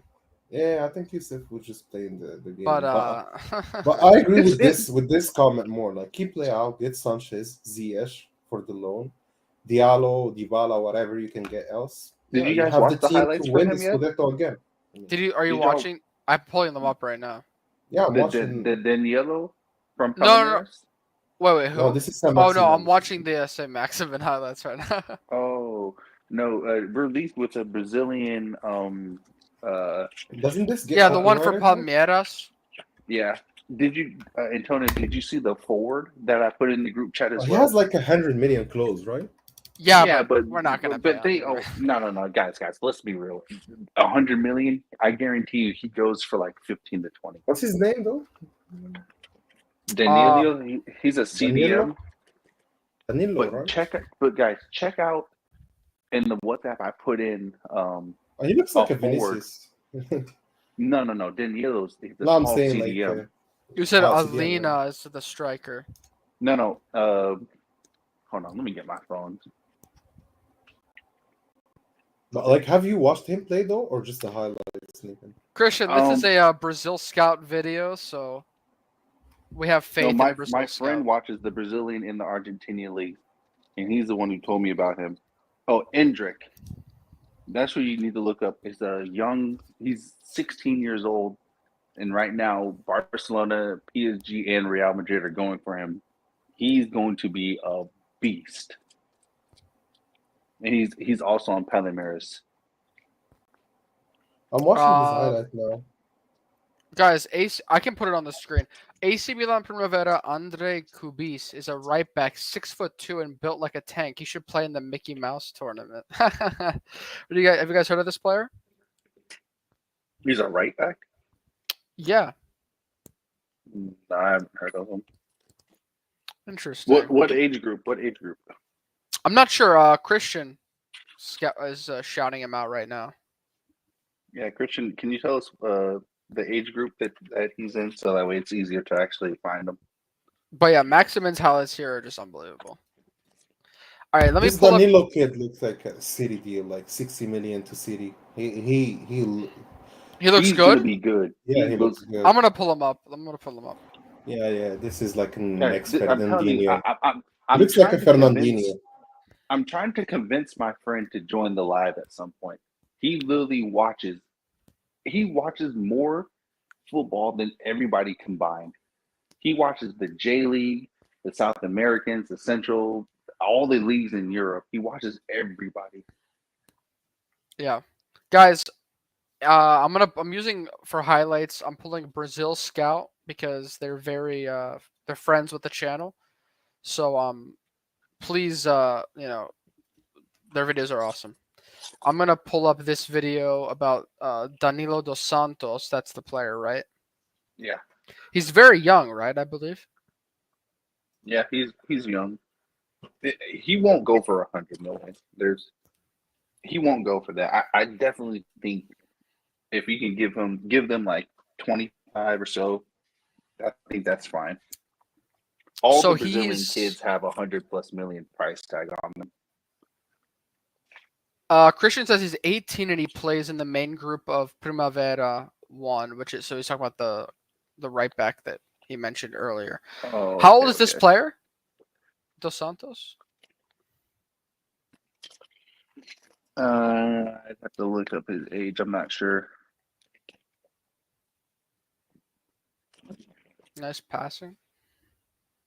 Is he like a defensive midfielder or is he just? Yeah, he'd be a Kessie replacement, like like we'll say he's like a Fernandinho. Looks really strong. Is he? But is he size? Like, is he pretty big? Tall. Or he's tall. That's good. This guy's a great player. He looks very agile, and he's strong, extremely strong. Guys, real quick off topic. My wife is an absolute traitor. She made cookies today, and I don't have any here. Absolute traitor of the highest degree. Yeah, this guy's a great player. We should be signing him right now. I don't know why I know he why. looks like a 60 million type of deal. Even if you give them 40, they would say no now. Because they know they can keep him for They know another Manchester year. City's coming. No, he just needs one national call-up. and that's it. He's worth Yeah, that but money. that's why that's why you get these deals done before things like that happen. I know. And that's what I used. That's what I was saying too about Damsgaard, because remember Damsgaard's price tag was only at 20 million before the Euros. Yep. Then he had the great Euros, and then his price Then he tag went to rose to 40 40. some. Yeah, like Even you Berardi do though. these. Yeah. Even Berardi, you got to get these deals done before things like that happen. What's up, Noor? How are you? I mean, we did that with Benacer. I hope we can keep doing that though. Like, Hey guys, 'cause- apparently this guy that Christian's bringing up, he scored against France in a U19 tournament. Oh, that's great. I'm not. It's interesting. I haven't really looked at this player much, but maybe give him some minutes.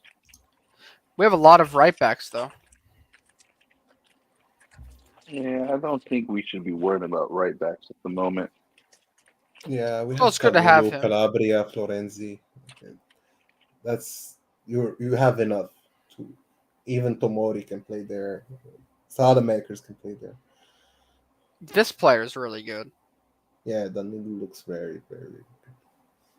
Look And up technically, he Hendrick. looks very Look up sound. Hendrick now as well. Look at the long balls. Though the defenders are not like as compact as in Italy, but still, he he can This learn to guy, play there.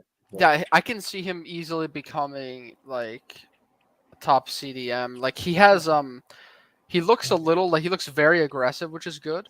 It And looks very like smart too with the passes. Like yeah, it looks you like need if to he be can smart to do a pass yeah, like that. exactly. It looks like if he can improve his composure on his tackles, then he'll be, which is definitely something he will do. Yeah. This guy's gonna be like Look at world Benacer. class. He was not so good with the tackles when he came. He used to do a lot of mistakes, get yellows like first 10 minutes. Now look at Benacer tackling people. It's completely different. It's amazing. Oh Yeah, no, he can honestly, get this guy has better. my vote, guys. Yeah. He looks like a Fernandinho, Casimiro type of Brazilian midfielder. Ramirez, technically good and very good defensively. Yeah, that's a rare combination. Yeah. Because most of them, I think they start as cams, like, and then they drop back because they have better cams. Like Brazil, the competition might be so fierce to be the winger. Like, imagine how many young kids want to be the next Neymar. Hey guys, have we reached our non-EU limit? Do you know? I don't think so. We didn't sign anyone though, and Kessié is leaving. Ah, yeah, you're right. We have Balotelli from Senegal. No, but Balotelli has a French citizenship. Oh, so that just does that avoid that? Okay. Yeah, even Benacer has that. Oh wow. Yeah. So who else? Who do we have that's from? Messias is Italian citizenship. Messias, yeah, Does he not? Does he not have Italian citizenship yet? I think he does. I'm not sure, to be honest, about Messias, but I think he does have it. He does have an Italian passport, I believe. I'll look into that right now. Who else? Milan, we don't have many of them. Though. I think we only have the I right don't think. I don't think he we- has an Italian. Wait, he only has Brazilian. I'm pretty sure. Okay, so Messias is only Brazilian then. Yeah, all the other players, I would think. Yeah, all the others, We they're European. we should definitely get him so we can have more access to Brazilian players. In fact, if we get him, I think we should sign another Brazilian, so that way, these Bro, guys don't Neres feel was the homesick. deal. Bro, I'm so mad that we did not get Neres. Me too, man. I'm I hope so This guy doesn't he have an interesting past though, with like some issues and like with. I feel like he got into legal trouble and stuff. I'm not sure. Bro, Ziyech was in juvenile. Romeo. Ziyech used to have drug problems when he was a kid and stuff like that. But he's a different. Nathan, yeah, He's a complete guy now, like a different guy. Nathan. Who's the other player you wanted me to pull up? Endrick. Endrick. Okay.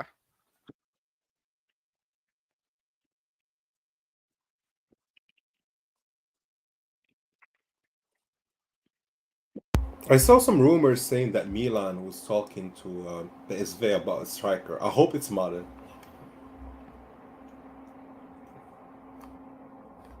Who? Am I reading this correctly? Hold on. This kid Endrick is like 16 years old. Yes. What the heck? He is going to be, like I said, Barca, Madrid, and now PSG are really going for him. Let me pull up Danilo dos Santos. All right, Danilo is he's 21 years old, They so he's say not. Gakpo from PSV. Cody Oh yeah, Gakpo is a good Gakpo. player. I think we should get him. I think they said that Milan is gonna hold some meeting with PSV. Yeah, I think that needs to happen. And Guys, getting a player like that would help Diaz out immensely. Oh, he plays like a cam? I haven't seen him, to be honest. No, he's a forward, but Diaz needs a center forward to play with that he is good with give and goes and can run into space as well. Oh, you think Origi can do that too? to an extent. To an extent, but I think this Gakpo guy is much faster. Yeah. Guys, Danilo, just for context, he's 21 years old. But he's 5'10" or 1.77. What is it, meters? Is that that's the non-North American measurement. I'm sorry, I'm very North American minded. So I say 5'10". But that's pretty tall, guys. It's very tall. And yeah, he's 21. So he's not super young, but he's still very young. But this guy Endrick was 15 years old. Like this video was posted in January of 2022, so not too long ago, and he was 15. So he's probably like 16 years old right now. This is crazy. I'm gonna pull up his highlight right now and see. And it's going to be mainly youth team, but Palmeiras is calling him up next month, I believe, to the first team, so he can play in the tournament or whatever. Yeah. So he doesn't really have too many, I guess, really like senior, caps or whatever. But he is. I think he plays with the senior team, but because of his age, he can't play in official games. But he's good to the point where, like, once they call him up, he's going to be starting. Wow. This is really interesting. What a goal. Nathan, can you see the highlight? Yeah, I'm at home now, so I can actually watch. Oh, okay. What the heck? Look at the goals this guy scored. Is he Brazilian? Yeah. That's a great goal. Tons of speed and power. And he chips the keeper. Yep. Yeah, well, this is a clear how much do we need to get this guy signed? That's the thing. Impossible, because Barca and Madrid are going for him, and because they have the Brazilian connections. In order for us to win his signature, we would have to tell him that he's going to play a lot. No, you would have to have Ronaldinho or Kaka go and get him for us. Man, look at his left foot too. Is he left-footed? Oh my gosh.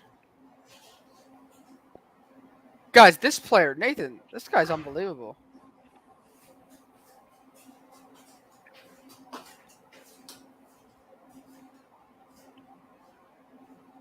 Wow. I'm telling you guys, our offensive scouts are not good at Milan. They're simply not good.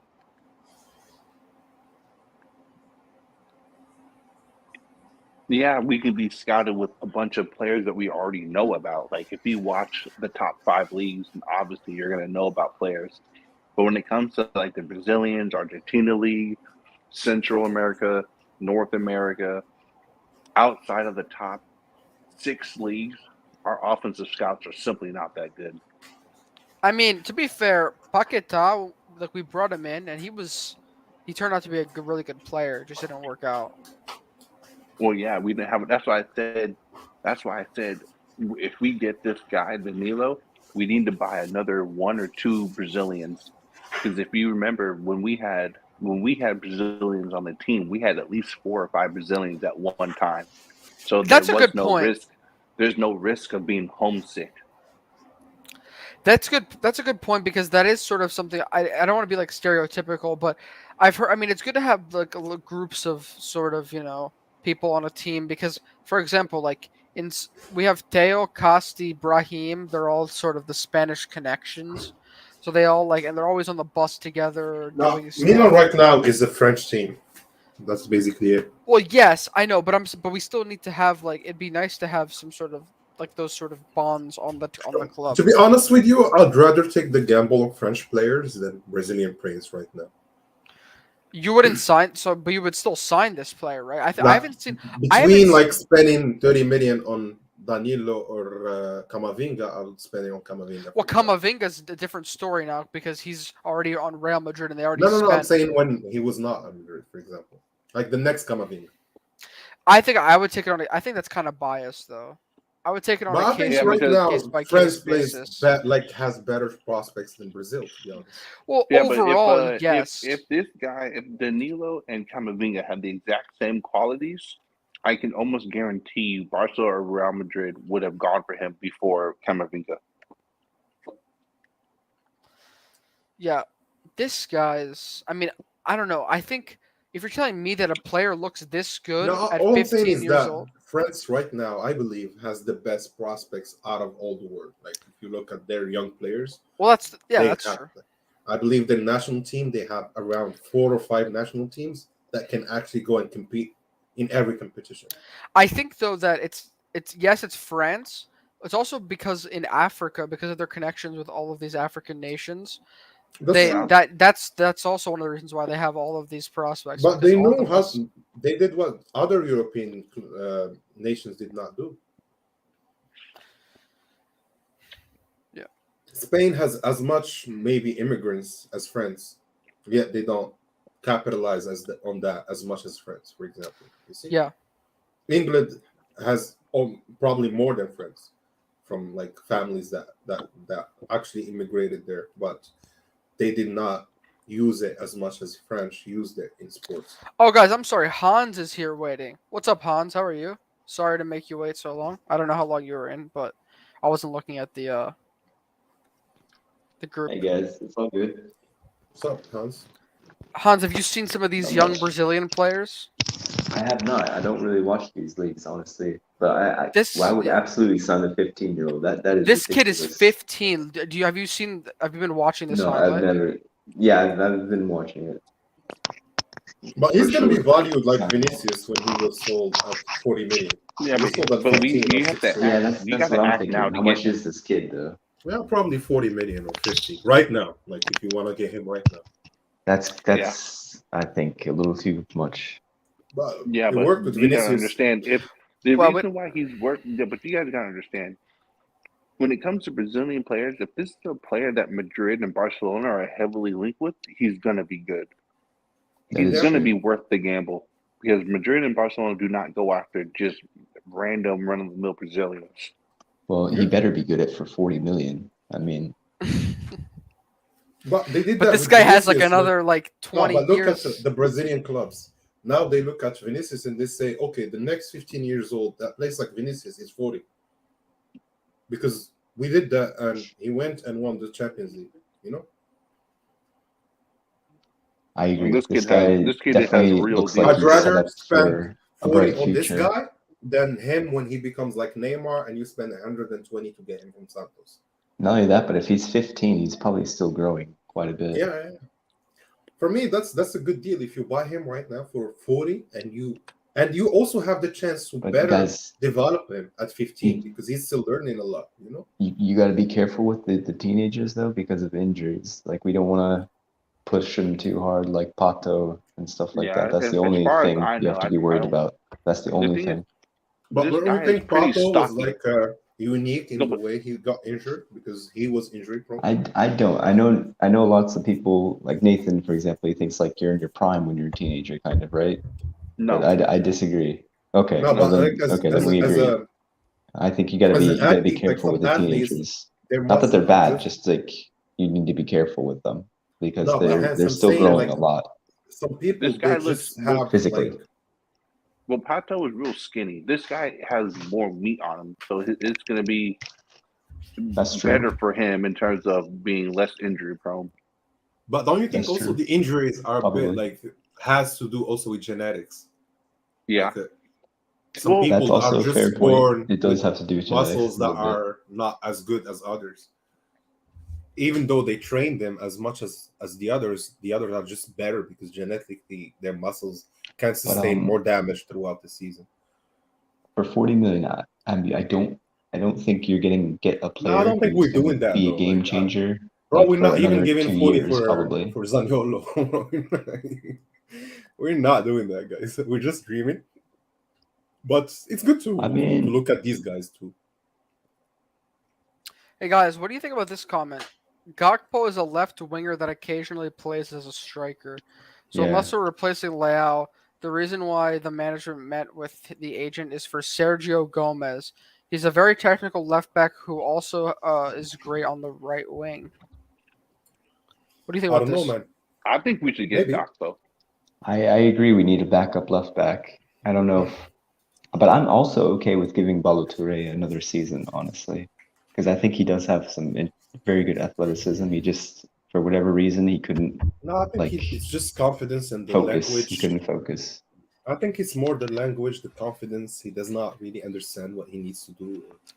And guys, Ballo-Touré had the critical moment in the season, guys. So I don't know why Ballo-Touré is fucking Hans, like when we were playing Inter, Ballo-Touré had a critical moment. He saved the ball from the line.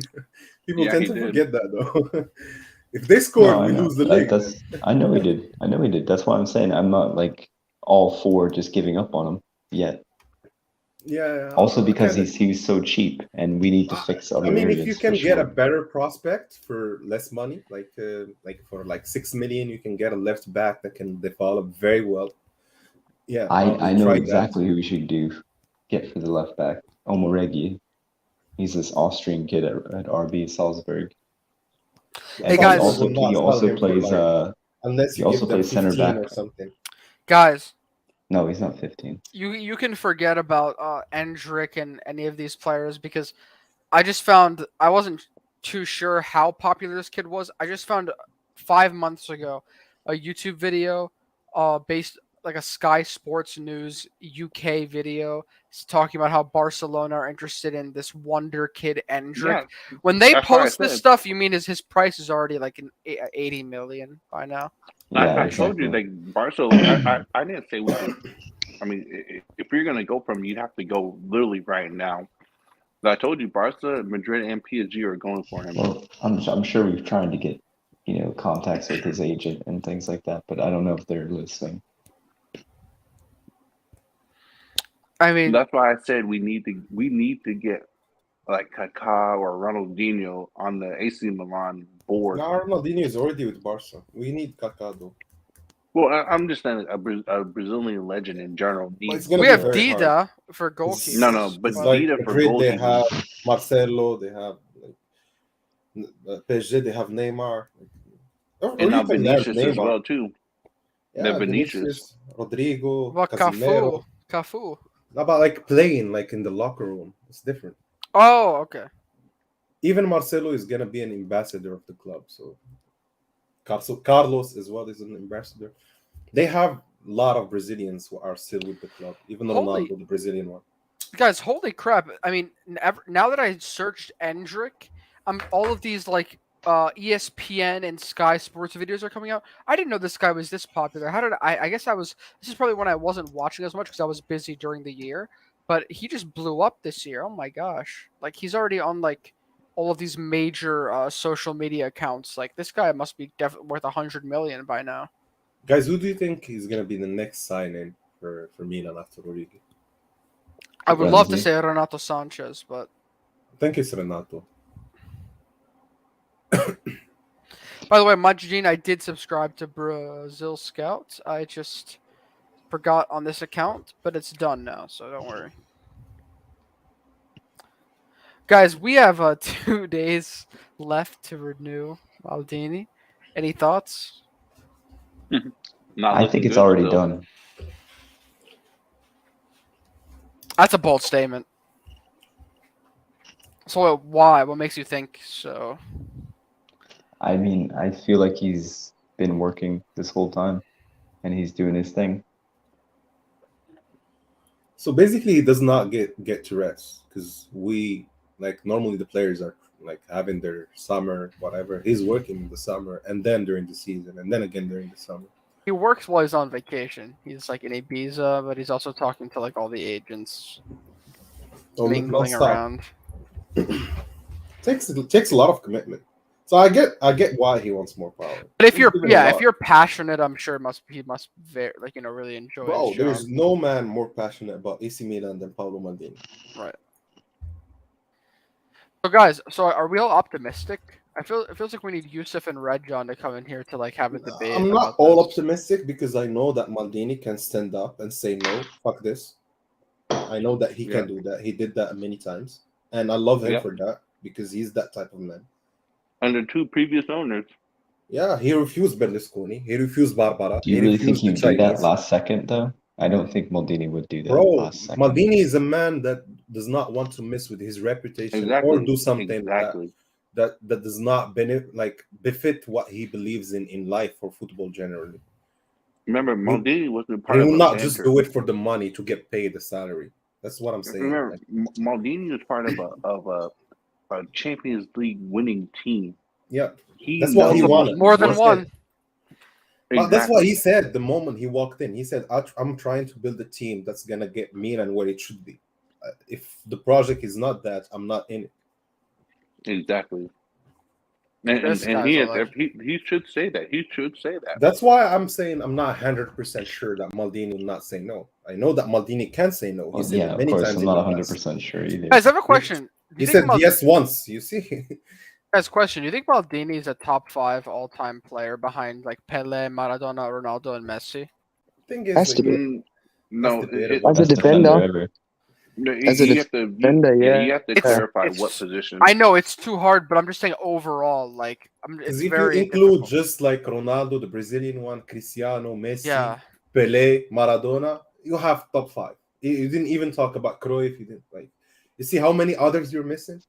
We all agree he's the best defender, but I'm saying like, where does he rank? When you talk the best, I think when you talk the best, you need to specify because all the best. You see, people don't hesitate to say that like Ronaldo or Messi, they're the greatest. So like that's what I mean. Like why all choose a striker? Like most of the people will say, for me, Ronaldinho made me fall in love with football. Yeah, like to me, Ronaldinho is better than Messi. And I loved football, Ronaldo but Ronaldinho took me to a different dimension of football. Yeah, I never was a huge Ronaldinho fan. Yeah, I was not a Barca fan. Really? I think he's very good. I don't think he's better than Messi. Just to watch Ronaldinho, just to watch him for 20 minutes, whatever. I was happy to watch because every time he gets the ball, you're talking to yourself. He's like, what's he gonna do now? Like, is he create something new? He's gonna do this. He's gonna do like a blind pass or so many options he can do. That's the problem playing that guy. You never know. Yeah, he can do everything that Messi or Ronaldo can do, but he can do beyond that. Like he created beyond them. Few things in football, like things that nobody did. But he's better than them, in your opinion? Depends. That's what it depends. Like if you talking to me about a finisher, like someone who finishes the ball, scores you, wins you the game. Yeah, Messi and Ronaldo are the best, the most efficient players of all time. But if you talk to me about the magical play, what he creates magical play, I agree. But I think Zidane, Ronaldinho are better. I want to ask you this. My opinion is, if you're looking at players based on their effective dribbling, I think Messi's the best of all time. Not flashiness. Unbeaten, bro. No, Ronaldinho is Ronaldinho was not against Getafe. It was against Nesta. Yeah, but this is the thing. Messi, you guys are forgetting. Do you remember how long it took Messi to score against Nesta? Yeah, Nesta's a great player. We can argue that Ramos is that type of against defender. Nesta at the end of the season. Yeah, and Ronaldo, the Brazilian one, was doing that in the culture against Maldini, against Nesta, against Cannavaro, against the best in the world. You see. But Messi was doing that against Ramos. That was the best in the world. You can't pinpoint specific one-on-one matchups and like use them to. I think that's kind of a weak argument. No, but what I'm saying is, But when I said Messi versus Nesta, that's Nesta when he was at the end of his career. Retirement. Messi and Ronaldo. Defenders, though, it's different. I think with. But remember Ronaldo against Milan in 2007. He was shut by Gattuso. Exactly. Completely shut. He could not move. We're just that's just guys. Gattuso. We're not talking Thuram. We're not talking about the best markings. We're talking about Gattuso, who does a lot of mistakes, leaving the space, going with the tackle, sliding, leaving the whole room with Pirlo left there in the midfield. He used to do that, but even with that, he stopped Ronaldo. Ashley Cole stopped Ronaldo in the Euro. But you got to remember, the teams that Messi and Ronaldo had to face over the years were nowhere near as strong as how they were back individually. The defenders, I believe, were better back then on one-on-one because they used to be more in one-on-one situations. So the defenders developed that better. But right now, the defense is more tactical, more, like I said, a block defense. It's not more an individual defense where you see Nesta stepping up one-on-one and getting the tackle, critical tackle. He can either get a red or get the tackle, and he gets the tackle. That you don't see that as much right now. Right now, you see more the Lions defending the whole team, the midfielders coming back to.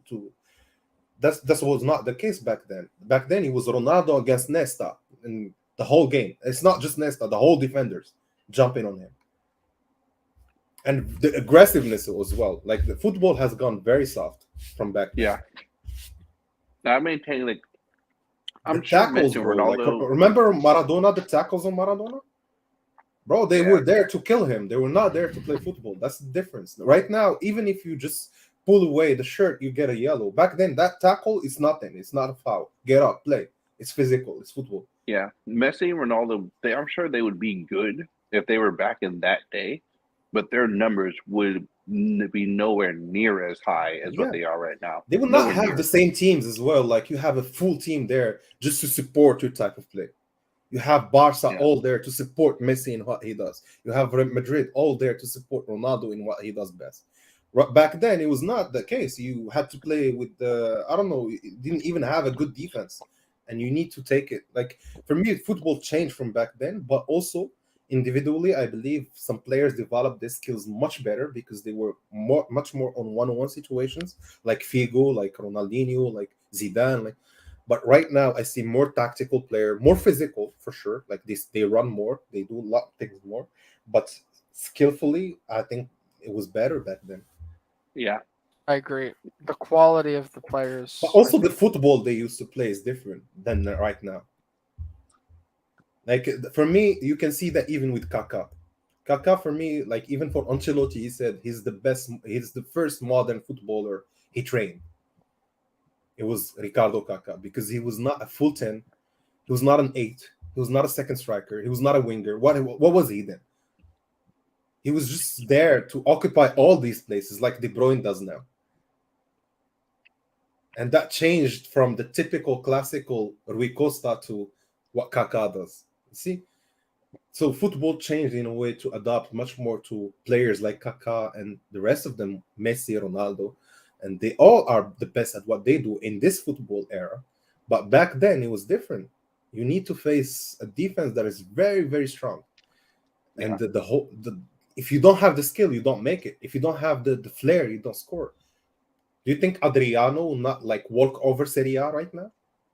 Do you think Kalulu can actually hold up to Adriano? To be honest, I love Kalulu. I think he is amazing. But do you think he can hold up to Ibra, Adriano back in 2005, 2004? I don't think so. It's not happening. They were even Nesta was struggling, bro. Like he had the nightmares against these two guys. Majidine says, I believe anyone who is 30 plus years old will say Ronaldinho is better than both. Bro, Majidine, if you watch Ronaldinho, I watched Messi for 20 years. I watched Messi more than Ronaldinho. Because Ronaldinho, he gave us just 2 years at his like the best football he played. That was 2 years, then he started dropping. But Ronaldinho, Messi, Cristiano, that's 20 years at the top level. That's what makes them probably better if we speak like arguments. If we're just going to put up the pros and cons, yes, Ronaldinho is below Messi and Cristiano. But if we speak about loving football, loving the game, I think Ronaldinho did that for me, not Messi. But I understand that's your opinion, right? I respect that. Personally, I think what I'm amazed by with Messi is the way he's able to effectively dribble without being flashy. To me, he's like one of those players that I just look at him and it looks like he's just effortlessly he just gives effortless quality all the time. Another example for me would be a player like Modric, where I think that, he's not really flashy at all. But Antonio, what he do you does know that is Ronaldinho stopped beautiful. training at some point? Like in Barca, Eto even said it. He said that he did not come for training for 6 months. By the way, no, I'm not every week. Wait, Anwar, I'm not disagreeing with you. I'm just saying that's my own opinion. That's to why Messi is like, in my opinion, I just like him. No, more. I get that. I get that. Yeah, I agree with you. Like if we speak like facts, yes, Messi is better. I don't agree with the professionalism of Ronaldinho at all. Yeah, that's what I'm saying. That if you guys can think whatever you want to think and about having a good time and things like that, but I don't know. I get down to business. I agree, but Hans out here winning Champions League. But Hans, he won everything there is in football. I know. He's probably one of the best player if he would have been more professional. Probably one of the few players that actually did that. Like he won I just don't care for it. I don't know. Like that's fine, but again, I don't really care for like the Neymar style and just showboating kind of stuff. Yeah, but Neymar is different. I know he does it effectively.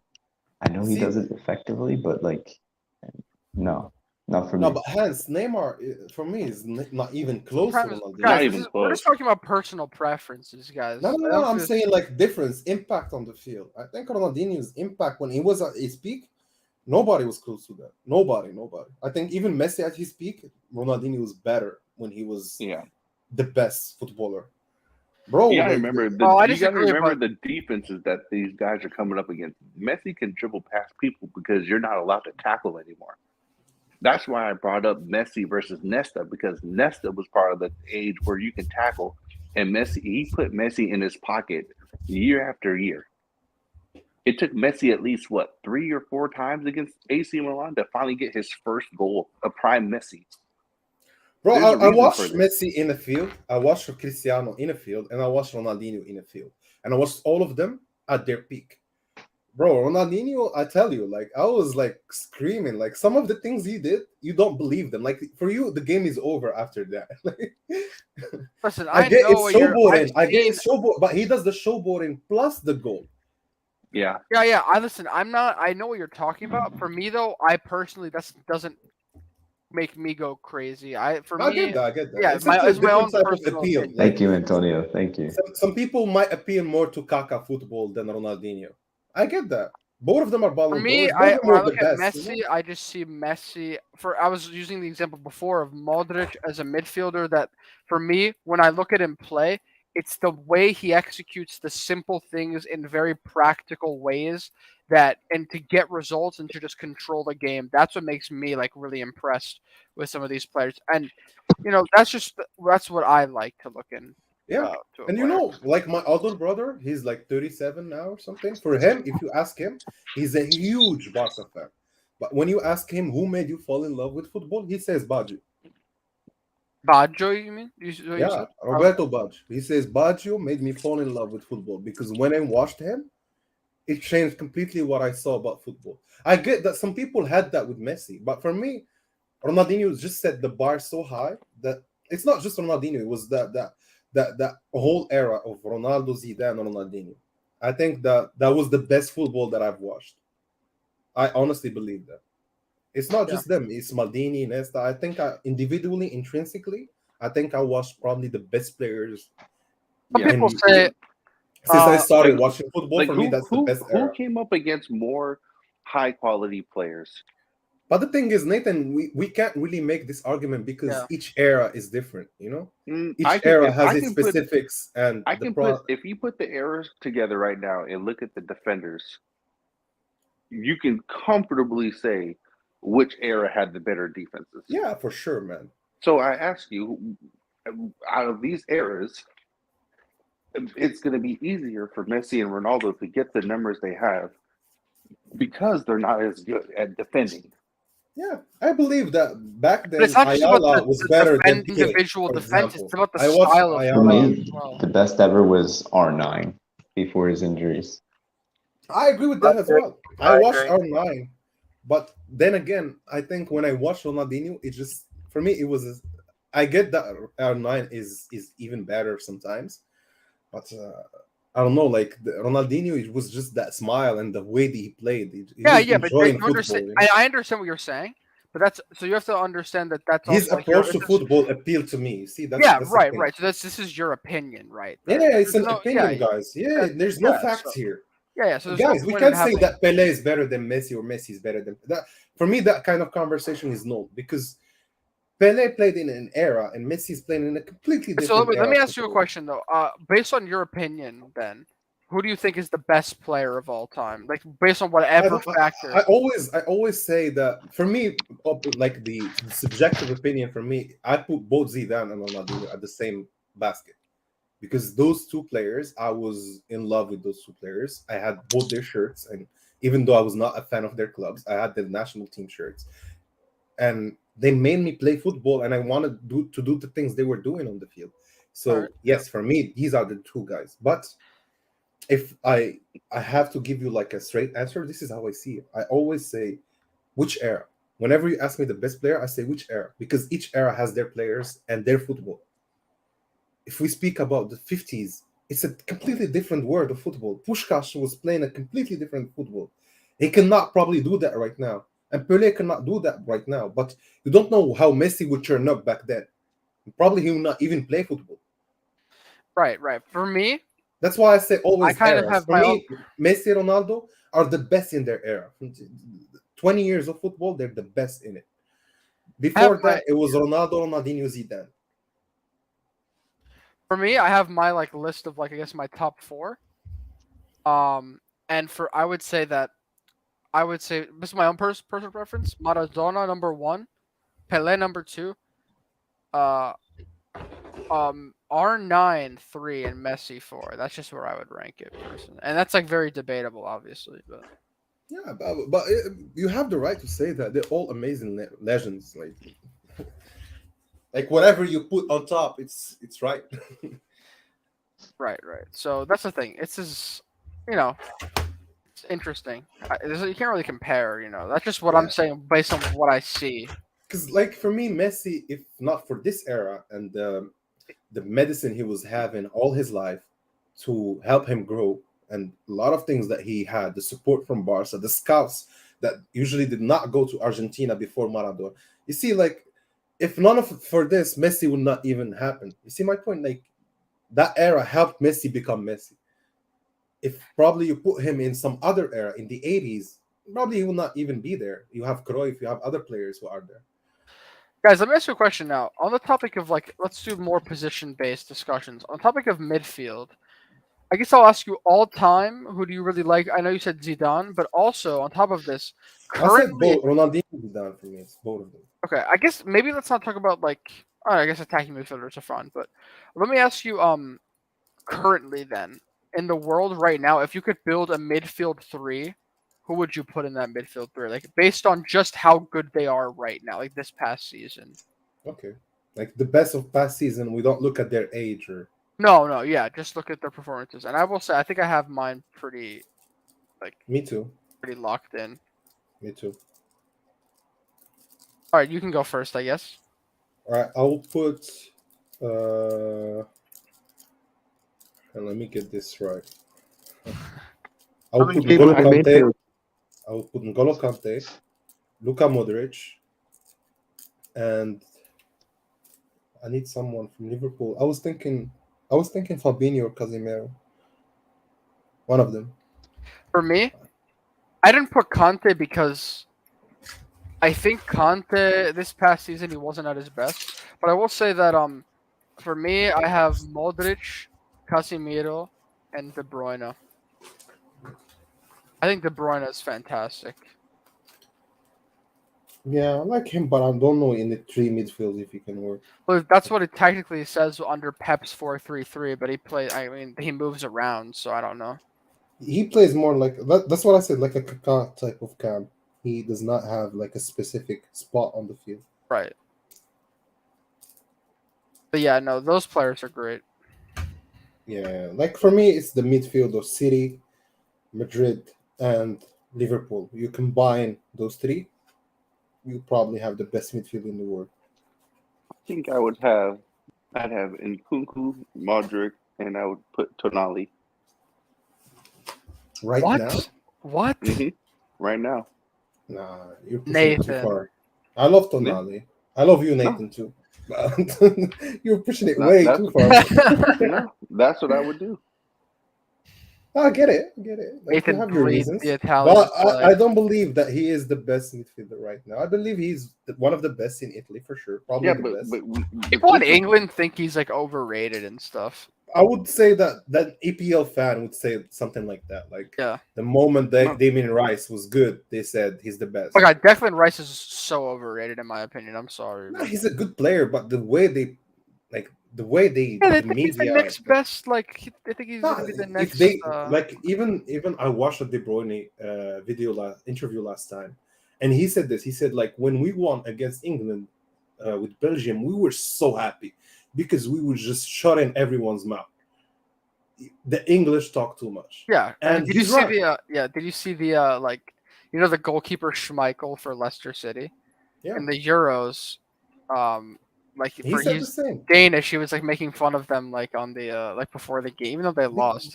That's true because like Simmons will do half a good season.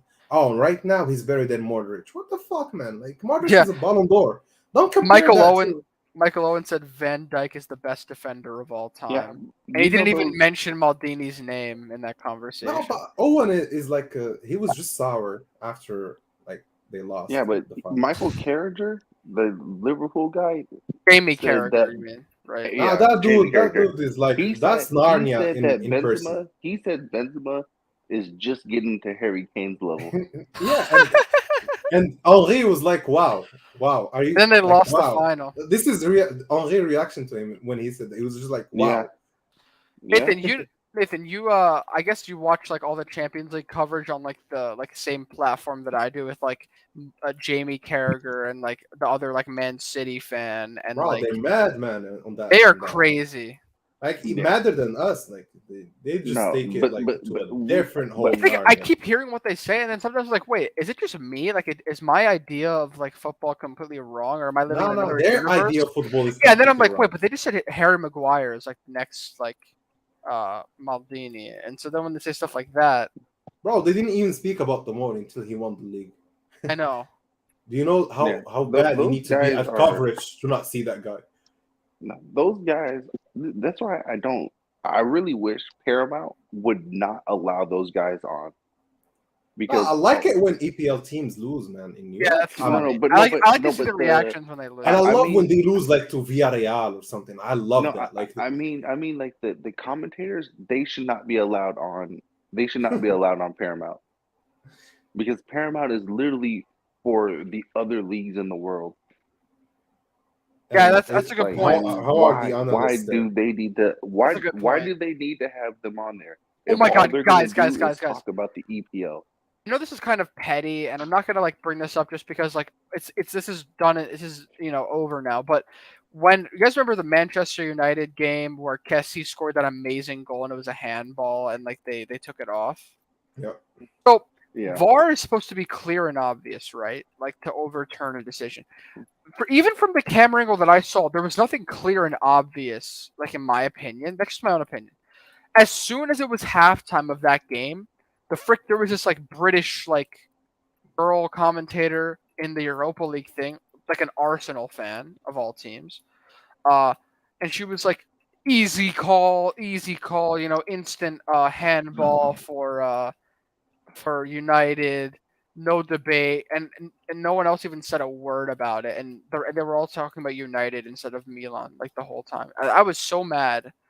Like that stuff gets me really like we're a bigger club than them. Man. Like they're biased. That's why. Why do you guys think I always talk shit about the EPL?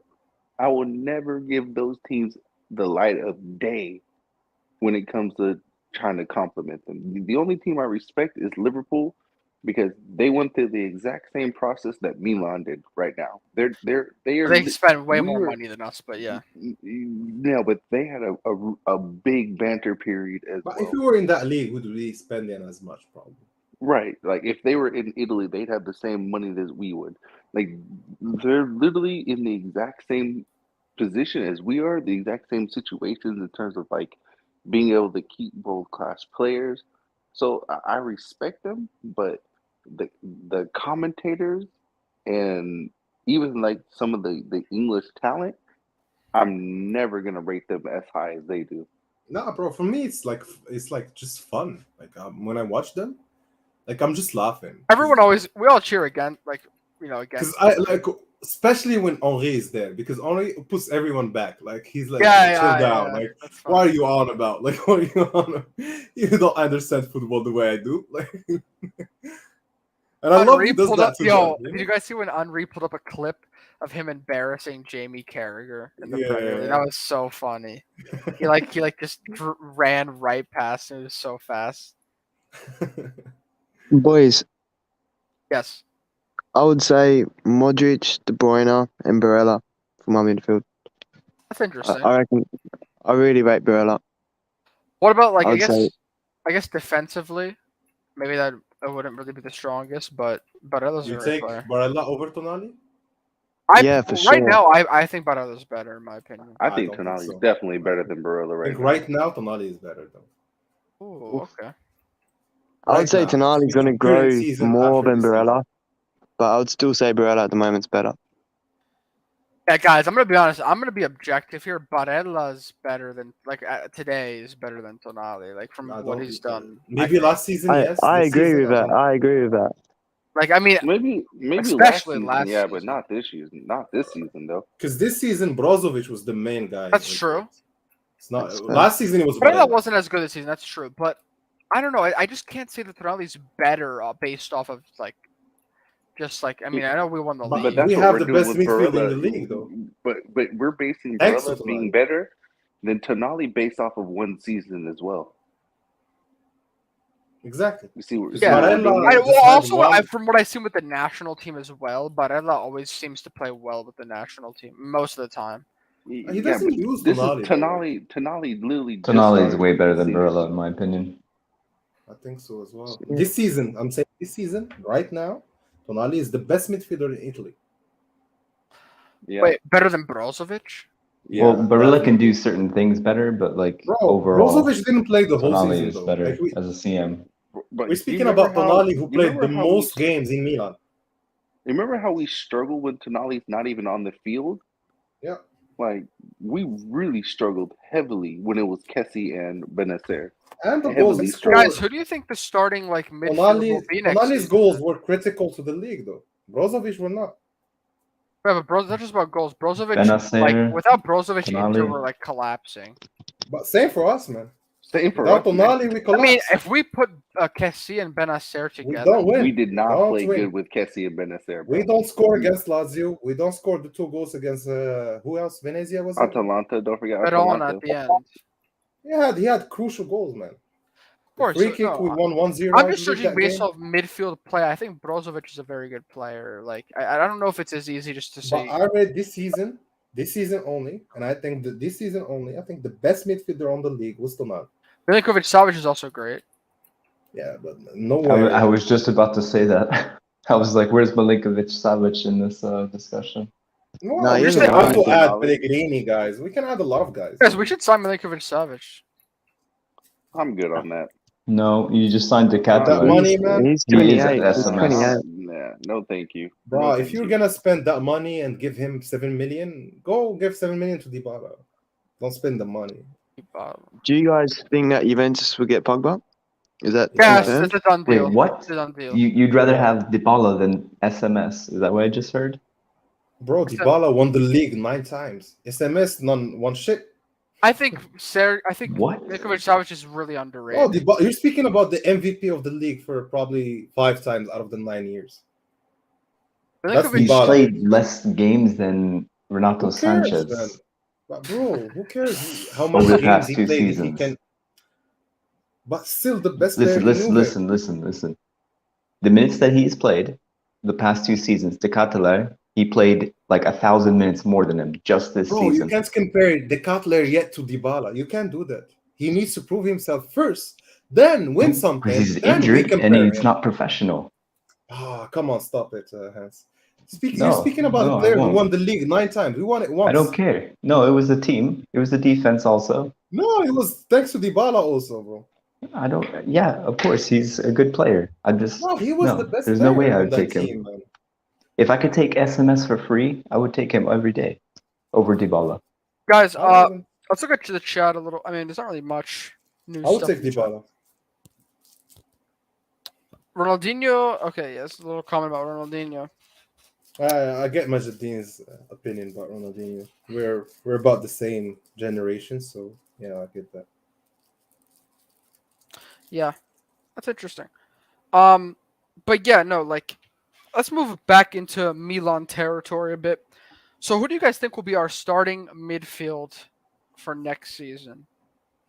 Let's just say, let's talk about, and obviously for some positions, there's only speculation. So just name a couple names for that position. And let's just say the 2 pivot players, the attacking midfielder and the wings. I'm not sure we can do that yet. I know, but just name a couple players in each position that you think are like realistic. Probably Renato. I think Renato will play more as a pivot than a cam. Because if we get Ziyech or Asensio, that's gonna be our cam. I would say Renato and Tonali are more pivot players. Yeah. Cam is kind of a Mr. X. We don't know. Right? I reckon Adli will play. Bro, I want to see Benacer. Really? Yassin? I don't know. Guys, I did see Yassin Adli's Instagram. Posted like a really long farewell to Bordeaux today. I'm going to rephrase it, though. I think Benacer, Tonali are going to be the starters. Because I believe Benacer was the best midfielder for the second half of the season. Interesting. But yeah, so... Guys, is Yassin Adli ready? Like, nah, to start. I don't think he's ready, guys. Start not yet. Bro, still there's Diaz. There's some guys. He seems like really like he just doesn't seem. He needs to settle as developed. Yeah. We only bought him for like 8 million. If we trade in him, give him a season and just don't put pressure on him. Right now, guys? Sorry, my wife interrupted our conversation. We're speaking about what's going to be the next midfielder. Yeah, but also we're talking about Yassin Adli specifically. Adli is not going to be impressive, especially not his first year. Yeah, he's going to be more like a Benacer, Tonali kind of first year. I mean, I hope he is, but probably if you guys were watching his games this year, like actually watching, he's just not impressive. I'm sorry. I think we really jumped the gun with him. I hope I'm wrong. But I feel like we jumped the gun with him. I think he's a slow learner, though, Nathan. I think, for me, he reminds me of Zidane. Like that type of slow pace, kind of control of the ball. And those players, they develop usually. That's already bad news for our system. That's already really bad news. If he's going to be moving the ball slowly. No, he's slow. He's not a fast player. That's what I'm saying. Zidane was not moving the ball slow. But the way he played looked like he was slow. I don't think we can sign the next Zidane, guys. Can you put up his highlights? Yassin Adli, okay. Yeah, I haven't seen him in a while. I'm not sure. Let's put up this season's highlight. Like the problem with Adli is that if he's we have a Matrix comps video. If he's like Zidane, that's going to be a problem in terms of speed because today's game is about athleticism over almost anything. No, but you have players, some players who are not so fast-paced, but still can do something. The top teams have fast midfielders or somewhat fast midfielders. No, he needs to be fast with the delivery, I believe. Look, you're going to get my point when you see him move with the ball. No. Look, this kind of control and dribble, that's like Zidane. This is kind of but this is what I'm saying. I watched them play, not the highlights. I watched the games. He's just not that impressive. That's a great goal. He can develop. Still. He has good passes. Pobega was not that impressive, but he developed better. You see? Yeah, but Pobega's coming from our youth team, and he was actually pretty impressive at Torino. Adli plays for the French team though, the youth national team. So and Adli also lost his place to the team that got relegated. I know. I'm not saying everything is great about him, but we need to be optimistic more than pessimistic. He's our player. Benacer was also playing in a relegated team. Yeah, he was in the French team as well. And look how he turned out. Yeah. Looks like he does have a decent shot on him. Well, I believe French academies are very good, to be honest. Like normally if you have to play in the French national team, you need to be somehow good. What do you think about these highlights? No, I'm saying he's a good cam. He has technique control, but as I said, like he's not that type of like Nkunku type of cam that's aggressive with the ball. He's actually soft with the control. He's a center mid. Yeah, more like. Yeah, but he's not even a cam. He's normally he started as a right winger. So yeah, it looks good. They moved him into the central part. He looks very good. My concern is that we cannot expect to replace Kessie with this player. So we still need to sign someone. No. Someone has to come in. This is a cam central midfielder. It's not. I know. I mean, in the midfield, we need to sign another like.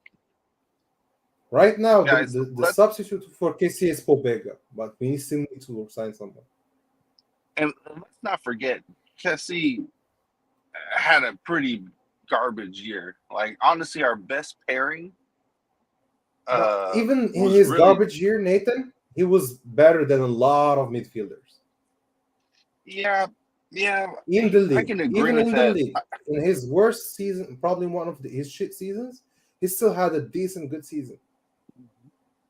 I agree with that, but I don't. Imagine if he has his best season ever. He's gonna be on top of the midfielders. So that's why I rate Kessie that high, because even as his lowest, he still delivered somehow. Guys, subscribe to Matrix Comps.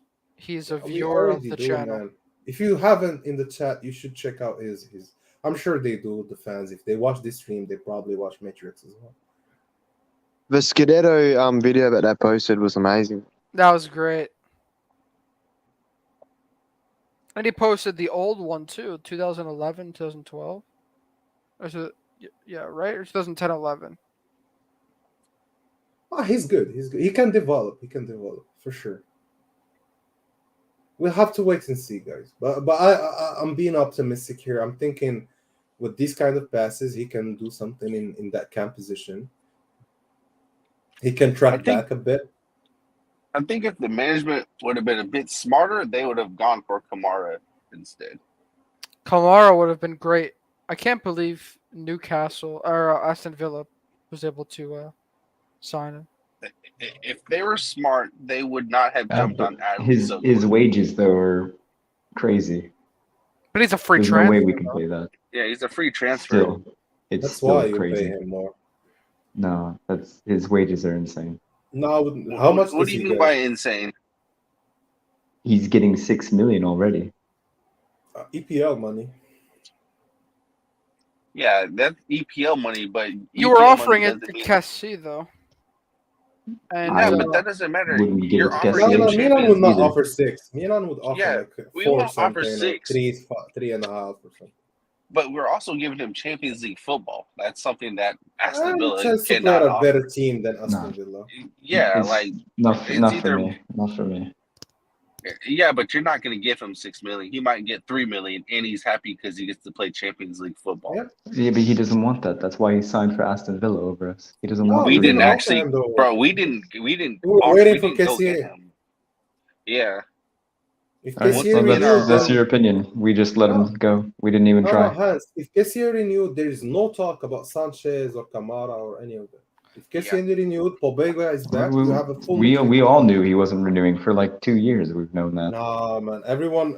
I was on the fence of he would not renew. We should sell him. Guys, if they go to their last year of their contract, they're not renewing. $6 million. That's what I've been saying, Hans. That's a lot.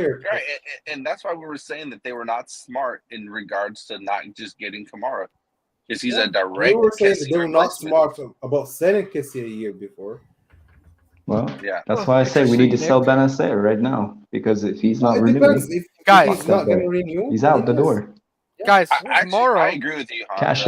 Cash in. I agree with you on that. Even Leao. I agree.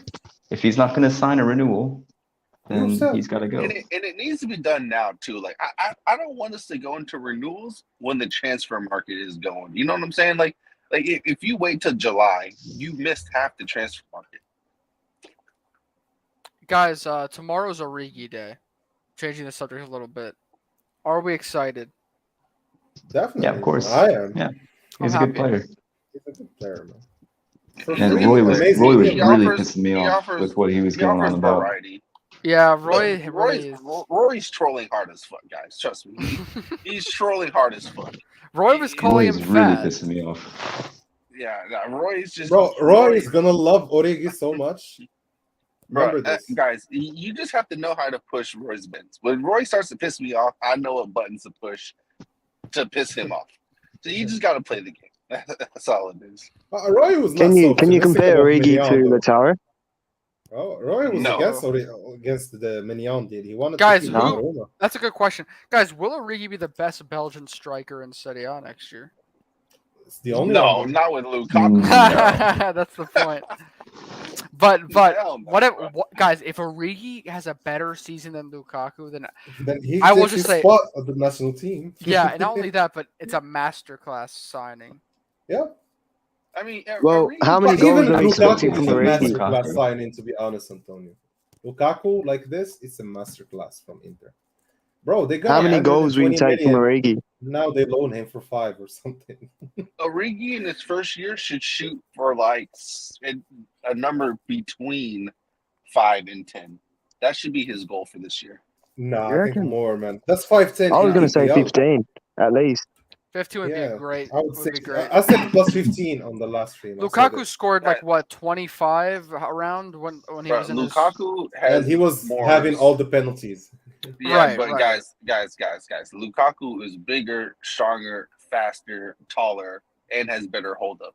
Yeah, but even Mikuli was a scorer. Origi is a system player, bro. No, but like even Mertens handed up score. He's not strong. I'm gonna make a bold prediction. I think that in the derbies against us, Origi can be more impactful than Lukaku. Because I think that in the style of the play against Kalulu and Tomori at center back, Lukaku is gonna struggle a lot. If you look at the highlights against us and like what he did when he was on Inter, it was always like Romagnoli who was man marking against him. Milan, against Barca, all the big games. That's very interesting because Tomori and Kalulu are both smaller than Romagnoli. Yeah, but I think that because but that doesn't matter. Extremely physical and they're fast. They can keep up with him on the counter. Tomori has the highest jump in Serie A. He has the highest record. He took it from Ronaldo. And he's that's why I'm not disagreeing. No, but it seems like Paolo Maldini thinks that we need size over speed. I don't agree with that. By the way. That's why I think Bremer would be the best because he's a mixture of both. So Bremer needs to start though. Yeah, but Bremer, that's even more expensive than Botman probably right now. I would think cheaper than Botman, really. I believe. He's cheaper than Botman. How can the best Serie A defender be cheaper than like an average League One defender? Because that average League One defender is being sought after by EPL teams. Exactly. I don't believe this. But you got to remember, Bayern spent 60 million on Upper Combo, and he's done shit for them. So like, you can put 40 million on Botman, doesn't mean he's going to be great. There's another player who's getting all the praise, all the talk. I was always saying Konate is so much better than him. I love Upamecano, but he needs to be with defenders that are at Leipzig. Konate is much better. I mean, I really think Tomori and Kalulu are like one of the best pairings you can get. Like, to be honest. Yeah. Like I said, we don't get out jumped, so I'm not worried about the height problem in defense until we are getting scored on because our center backs are just purely getting out jumped. That's not an area of concern for me. Yeah, I agree. I want the athleticism really back there. It's not necessarily about like how big and strong they are necessarily. I know that's crazy sound coming from me, but like, I want the serious athleticism. No, I mean you can get away with it as if you're like 6 foot 6'1" and you're that athletic, you're just as good as being like 6'5", honestly. Yeah, because you have that ability to, and that's one of the reasons why I'm really, really against Botman is because Botman does not have recovery speed. He simply does not have it. And Kalulu, even though he's, a bit newer, he has the recovery speed. So I value that much more than Botman's height. I think Botman would get bullied by Lukaku, even though he's bigger. I can see him getting like Botman isn't bigger though. Botman is not bigger. I'm not saying Lukaku, I mean Botman compared to other players is what I'm saying. Lukaku was bullying Van Dijk, bro. If Lukaku can bully Van Dijk, Botman is like the a thing piece is, of paper. With Lukaku, you can't what you'll play him see that is, way. guys, what you're You going to can't see with play him that Lukaku way. and Lautaro is they're going to do the little counter-attack, little quick passes, and if you press them wrong and you make a mistake in your tackle, one touch by Lukaku and he's going to hit it behind you and run after you in behind, and I can see a little deflection or some issues, some like quick play, and Botman gets burnt and he's done, like in that situation. Yeah, that's why you want speed. That's why you want actual speed. Like, look at the goals Lukaku scored against us. He's like either he's countering or it's or a penalty or something, like it's Yeah. Guys, I got a question in regards to transfer window, right? I know it probably won't happen, but would you guys get Pellegrini from Roma? He's a good player. It depends on how much money, because I know he just re-signed. He signed a new deal like in January, I think. Yeah, and realistically, yes, I would say yes to Pellegrini, but I know it won't happen though. I mean, for like 20 million, yeah, of course. Yeah. He would be a very good cam option that can play central midfield, perhaps. This is what I think he's a good player. These type of crosses are just like, imagine Giroud there, Origi. Yeah. Nathan, I did want to ask you about Ziyech because I know we always have the debate like Berardi and Mahrez. Where do you think Ziyech falls within this debate? Like, how good do you think Ziyech is? Sorry, my wife was distracting me by doing donuts in the parking lot. Can you repeat that? Where do you think Ziyech falls like in the right wingers like Mahrez and Berardi? Like, how do you rate him? Ziyech was good in a 4-3-3 system, but in a 4-2-3-1 system, he's not going to be good enough. Okay, so you're not really too high on Ziyech. Why? If we played a 4-3-3, I would be more keen to get him because his defensive duties would be a lot less. In a 4-2-3-1, our wingers are actually traditional wingers, as if you're playing in a 4-4-2. So Nathan, you think we should sign a more defensive winger? Fuck no. No. But don't you think Nathan with Chelsea? We need he's been playing more as a right wing. This is why Nathan and I are big fans of Zaniolo, because Zaniolo he has the athleticism to play both. Right. See, that's exactly. He can go both. He can play defense. He can play offense. Exactly. In terms of raw speed, I think Zaniolo is faster, so he has the capability of covering easy. Okay, I don't know if any of you guys have ever played wing, but a winger's range of running on the field is 18 to 18 box. You got to be able to cover. Literally play with Nathan. But can't you? I like this comment, Nathan. If you have Salamakers, you start with Ziyech and close with Salamakers. No, but that's the problem. You can't. In our system. Before. Yeah, exactly. In our system, even Salamakers. I saw this video, Nick. In our system, when Salamakers is starting,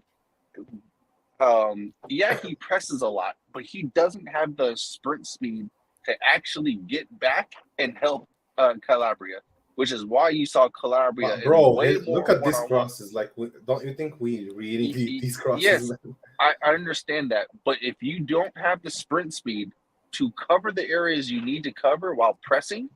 Remember, in a 4-3-3, you've watched Chelsea this season, right? Bro, listen. In a 4-3-3, those top three players are closer to the defensive line. In our system, our wingers are not close to the back line. You got to be able to have the sprint speed to cover that 30-yard distance and then be able to run another 60 meters or 60 yards back to help out on defense. That's what I'm saying. In a 4-3-3, those wingers don't have to cover that whole distance. With Tuchel, I watched Ziyech run back a lot, because he played him sometimes as the right wing back, not even like more like a Moses type of position, and he did that all right. He didn't do a lot of mistakes covering back or something, running back. But it is true that when he does that, he has less juice to give to the offense because he's running back a lot. The thing is, I think. No, I agree with you. I don't think that Ziyech can do both very good. I think that offensively is amazing, defensively is average, but exactly. In our system, we need. I think I'm looking at Calabria, Tonali on that side. I think Calabria, Tonali can do enough if Ziyech is not there every time. They are. Yeah, okay. But that's the thing. We can't go with they can do enough. In our system, those guys have to do it. There's a reason why Manchester City and Bayern Munich are the only teams that can actually effectively play a 4-2-3-1 is because those guys are actually capable of covering each of those spots. If they can't do it, your whole system breaks down. The whole system. But would you play him as a 10 though? Say that again? Would you play him as a 10? Ziyech? Yeah, I would rather play him as a 10. So Nathan, basically, for example, like Leao on the left, with Leao, even though he's not the best defender, you're thinking because he's athletic enough to run back and forth, that's why he solves this problem, in your opinion. Yes. So you think that Ziyech is just not athletic enough to do this, to go up and down? Yes. Yes. I'm telling if you ever played the wing position, I hope to God you don't have to because it's horrible out there. You have to be able to cover those positions for the entire game. I hate it because like I said, our wingers are actually traditional wingers, like in a 4-4-2. You got to be a very good with your stamina as well, which is the one thing we criticize Leao on. But I mean, that's why I said you start with Ziyech and close with Salamakers, because at minute 65, 70, Ziyech is out of juice, and you close the game with Alexis. But you're still compromising your team's overall defensive structure. Whereas if you have a you're player actually like adding to it, no, not compromising it. You're actually helping it by adding Alexis. No. I'm talking about defensively. You're compromising defensively because I think Alexis runs back a lot. No, I'm talking about Ziyech, not Alexis. But no, I'm saying that you take the gamble that you're gonna score with Ziyech. You're not gonna lose with Ziyech. That's the gamble you're gonna take. Yeah, because he's playing there. I understand that, but the problem is, unlike the EPO, where really it's just Manchester City and has a badass boat. Unlike Manchester City and Liverpool in Serie A, you really have 5 teams that are competing for top 4. But and do you probably think with Roma, Salah tracks back a lot, Nathan? Salah's tracking back this year was absolute shit. Shit. What about Mahrez? Mahrez is also I don't but because the others in that flank, they cover for them so that they can stay. They don't play the same formation as us. This is useless to compare them. Close to the same role. I'm speaking about the wings, not and you know what else? And Rod, you know what else? Another reason why, like you said, it is close, but it's only close because those teams are played with a lot of flexibility. Pioli's system is very, very, very rigid, which is one of my main problems. No. Pioli's, no. Pioli's what about Theo running forward? Hold on, Enwar. I'm not talking about that. Everyone's wing back run forward. I'm talking not about like us, man. No, bro. The top teams in the world, their wingbacks all run forward. That is not unique to Milan. I'm saying about, because Theo is not just running forward. It's the long runs, the ones that when you see him sprinting every 5 minutes, every 6 minutes. But that's different, man. And that's when Kessie drops there, and Krunic will drop in to the pivot role because Kessie is covering for Theo. I see a lot of, like, whenever we play, honestly, Nathan, I see a lot of, like, the formation changes according to where we play, where the ball is, and what the score, and a lot of things. I don't think that Pioli is that rigid, to be honest. I believe the otherwise. I would say that was true when he first came in, but I think he learned a lot since then, because every time. Yeah, he did learn a lot. I agree with you with that. But we're not. But I'm speaking learning in that aspect of the game, of like adapting to the game. Yes, but again, when we have the ball, we are not very flexible when we have the ball. When I say flexible, I'm talking about interchanging of players in their positions. We are very rigid and locked into our lanes. Like when I don't Theo really runs agree forward, with that, Nathan. I see when Tonali Theo runs move. forward. Tonali was a second striker at some point. Bro, why was Tonali a second striker? Because he asked the coach to do that, and the coach said yes, he should do that. We had no choice because Diaz was playing like garbage. If we had a De Bruyne or a Kaka as a it was a tactic by the coach, Nate. No. We can say yes, because we had no alternative, bro. If this was a tactic of Pioli, this would have been done from the get-go, He's still getting to know Tonali. This is his first season. He's trying new things. And I'm saying one of the things he tried was to tell Tonali run up front and help Giroud. So let me say this. When he started doing that with Tonali, and I've seen that even with Lampard. A lot of midfielders did that in football. But guys, can we all agree that we said that should have been done at least 6+ months ago? Yes, but so a coach who's with the players 24/7 is literally seeing this. Yes, but bro, I'm saying, in terms of how Pioli is, he's quite stubborn. But bro, he still did it, and we won the league thanks to him adapting to that. Because if he didn't ask Tonali to run up front, if he stick to what you're saying, then Tonali will not score those goals, will not win the league. That's what I'm saying. Yeah, but bro, he had to do that because we were putting Kessie and we were putting Krunic as our cam, and we all. Guys, Nathan, I disagree with you on that. I think Pioli is more than a coach that adapts. I think Simeone is not really a coach that adapts to the situation. I've seen him stick to the same formation over and over again, not changing. And even the changes are like position-wise. So he will take a striker, put in a striker.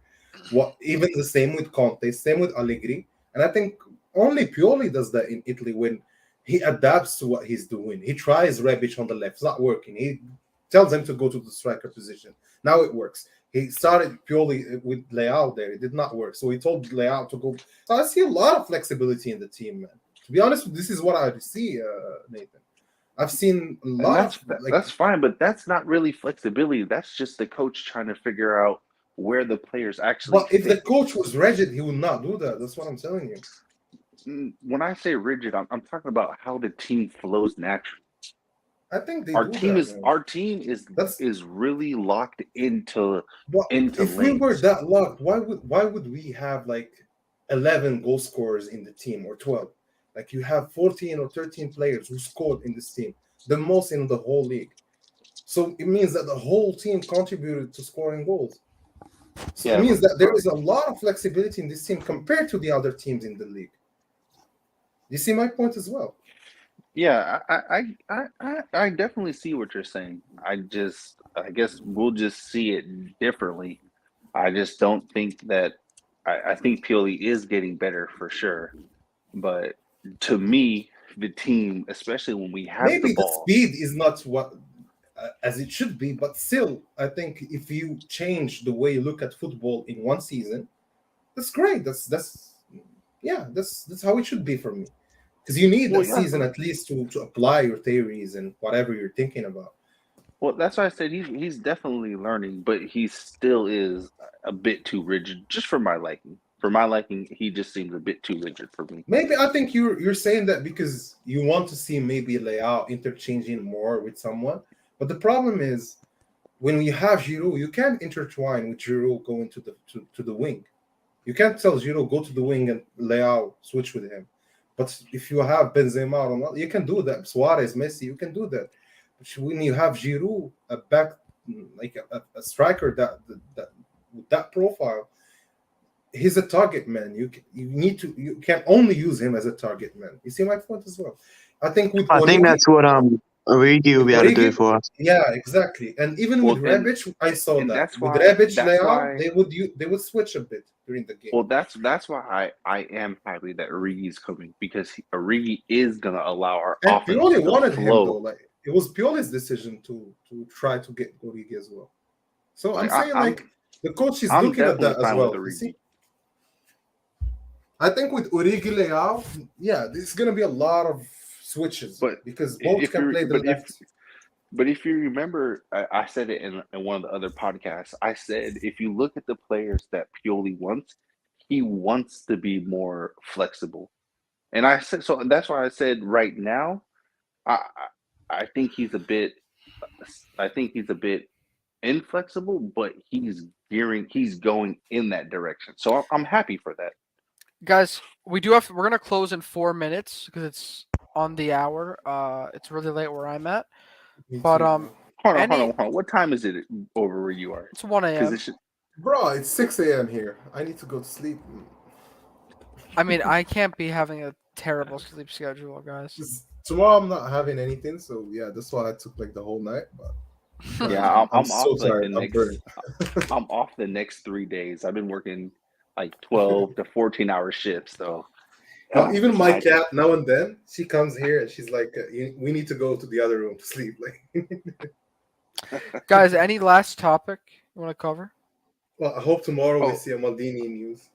Yeah, Origi or Maldini, guys. Origi for sure. Gakpo. Or did we look at the highlights for Gakpo? Yeah. From PSV. No, I don't think so. We didn't do that player, but because I heard another, like I saw another comment. It said it was not Gakpo, the Asian. The Asian has two players in PSV, the Gakpo and the left back. I hope it's Gakpo. I hope it's Gakpo as well. I hope it's Gakpo as well. I watched not a few. I watched quite a bit of the Areta. But he's a cam, right? He's a left mid who also plays striker. So if he came, he would be playing striker for us. Okay. He's much faster than Origi, Bro, and he plays more consistent. Remember, we were so hyped. We went from Nunes and Conco to. But when I look at Nunes now, Nunes is good. You'd be happy if we signed Nunes, Nathan. Yeah,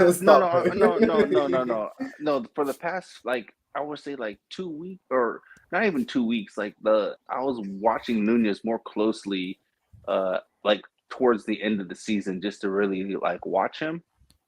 And he gave me the feeling that for our system, he probably wouldn't be that good. You never know, though.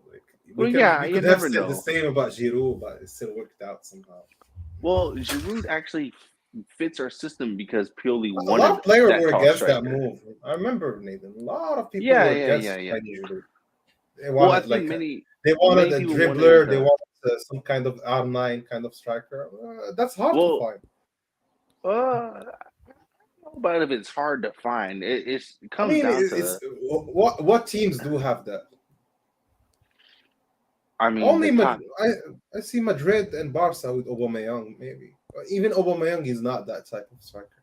Yeah, but they still have Depay as well, and then Dortmund. I don't really rate Depay as a striker, to be honest. Yeah, but he still plays he can play a striker like a false nine. And then Dortmund, they had Haaland, but right now they also have they have teams Milan that as well. Have players like Benzema. Not really. Only PSG has Mbappe, maybe. But Benzema and Lewandowski are literally hybrids between ball playing and players like Zlatan. And that's the hardest to find. Like, well, yeah, that's what. Right, so I think people would rather have had a ball playing forward like Aguero than just a tall, static striker. Yeah, but still won us the league, man. Yeah. I mean, Giroud was definitely good, but I just think we just wanted an option. Like Origi is going to give us the option of playing a bit more speedy striker. Different football, yeah, for sure. Yeah. I think we wanted. I'm not saying that we didn't want Giroud. We just wanted a different option than someone like Giroud and Zlatan. I get that. I read that as well. Yeah. The thing All is, right, guys. Giroud and Zlatan are over 36, so we can't rely on older players anymore. Right. Yeah. Guys, I think it's time. I think we're going to close, but hopefully we can be back on tomorrow. Roy, I don't know if he's ready, but maybe I can do a Milan news, and hopefully we can confirm some really good news tomorrow. We'll see what happens, but we have to wait for this Maldini contract renewal to finally happen. But yeah, guys, thanks to everyone who stayed on. Thank you guys. Thanks Nathan, Nicholas, Anwar, Hans. Thank you guys for coming on and helping me out and chatting in the stream. Really appreciate it. Any last words before we end this? Watch the Brazilian and Argentinian leagues. They're going on right now, guys. Oh, really? You guys have if you have they're on Paramount. Yeah. Are they playing now?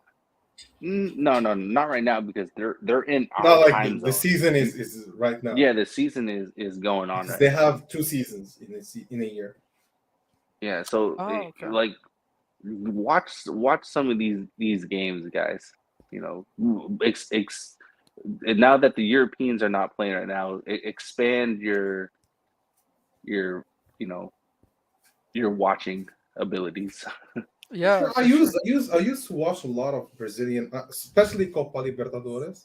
I used to follow it early before the finals, but lately, with the timing, it's hard, man. Because for me, it has to be around this time or 3 a.m. or 4 a.m. That's where they play. If I want to follow the Brazilian leagues or Argentina. Yeah, because they're in our time. I would try to catch a Liverpool Boca or something like that. So that those type of games I would definitely watch them. Yeah, because they're in our time zone, Antonio. For you, it's easier. Yeah, well, I'm slightly different time zone, but than you. But yes, that's pretty. But when they play though, it'd be 8:00 p.m. for you, Antonio. Oh, so it's nighttime, but not too late. Normal dinner time. Yeah. Okay. We are well awake at those times. Oh, good. All right, I'll look into it. Thank you. All right, guys. Thank you all for watching Forza Milan. We'll see you tomorrow. Ciao. Forza Milan. See you guys. Ciao.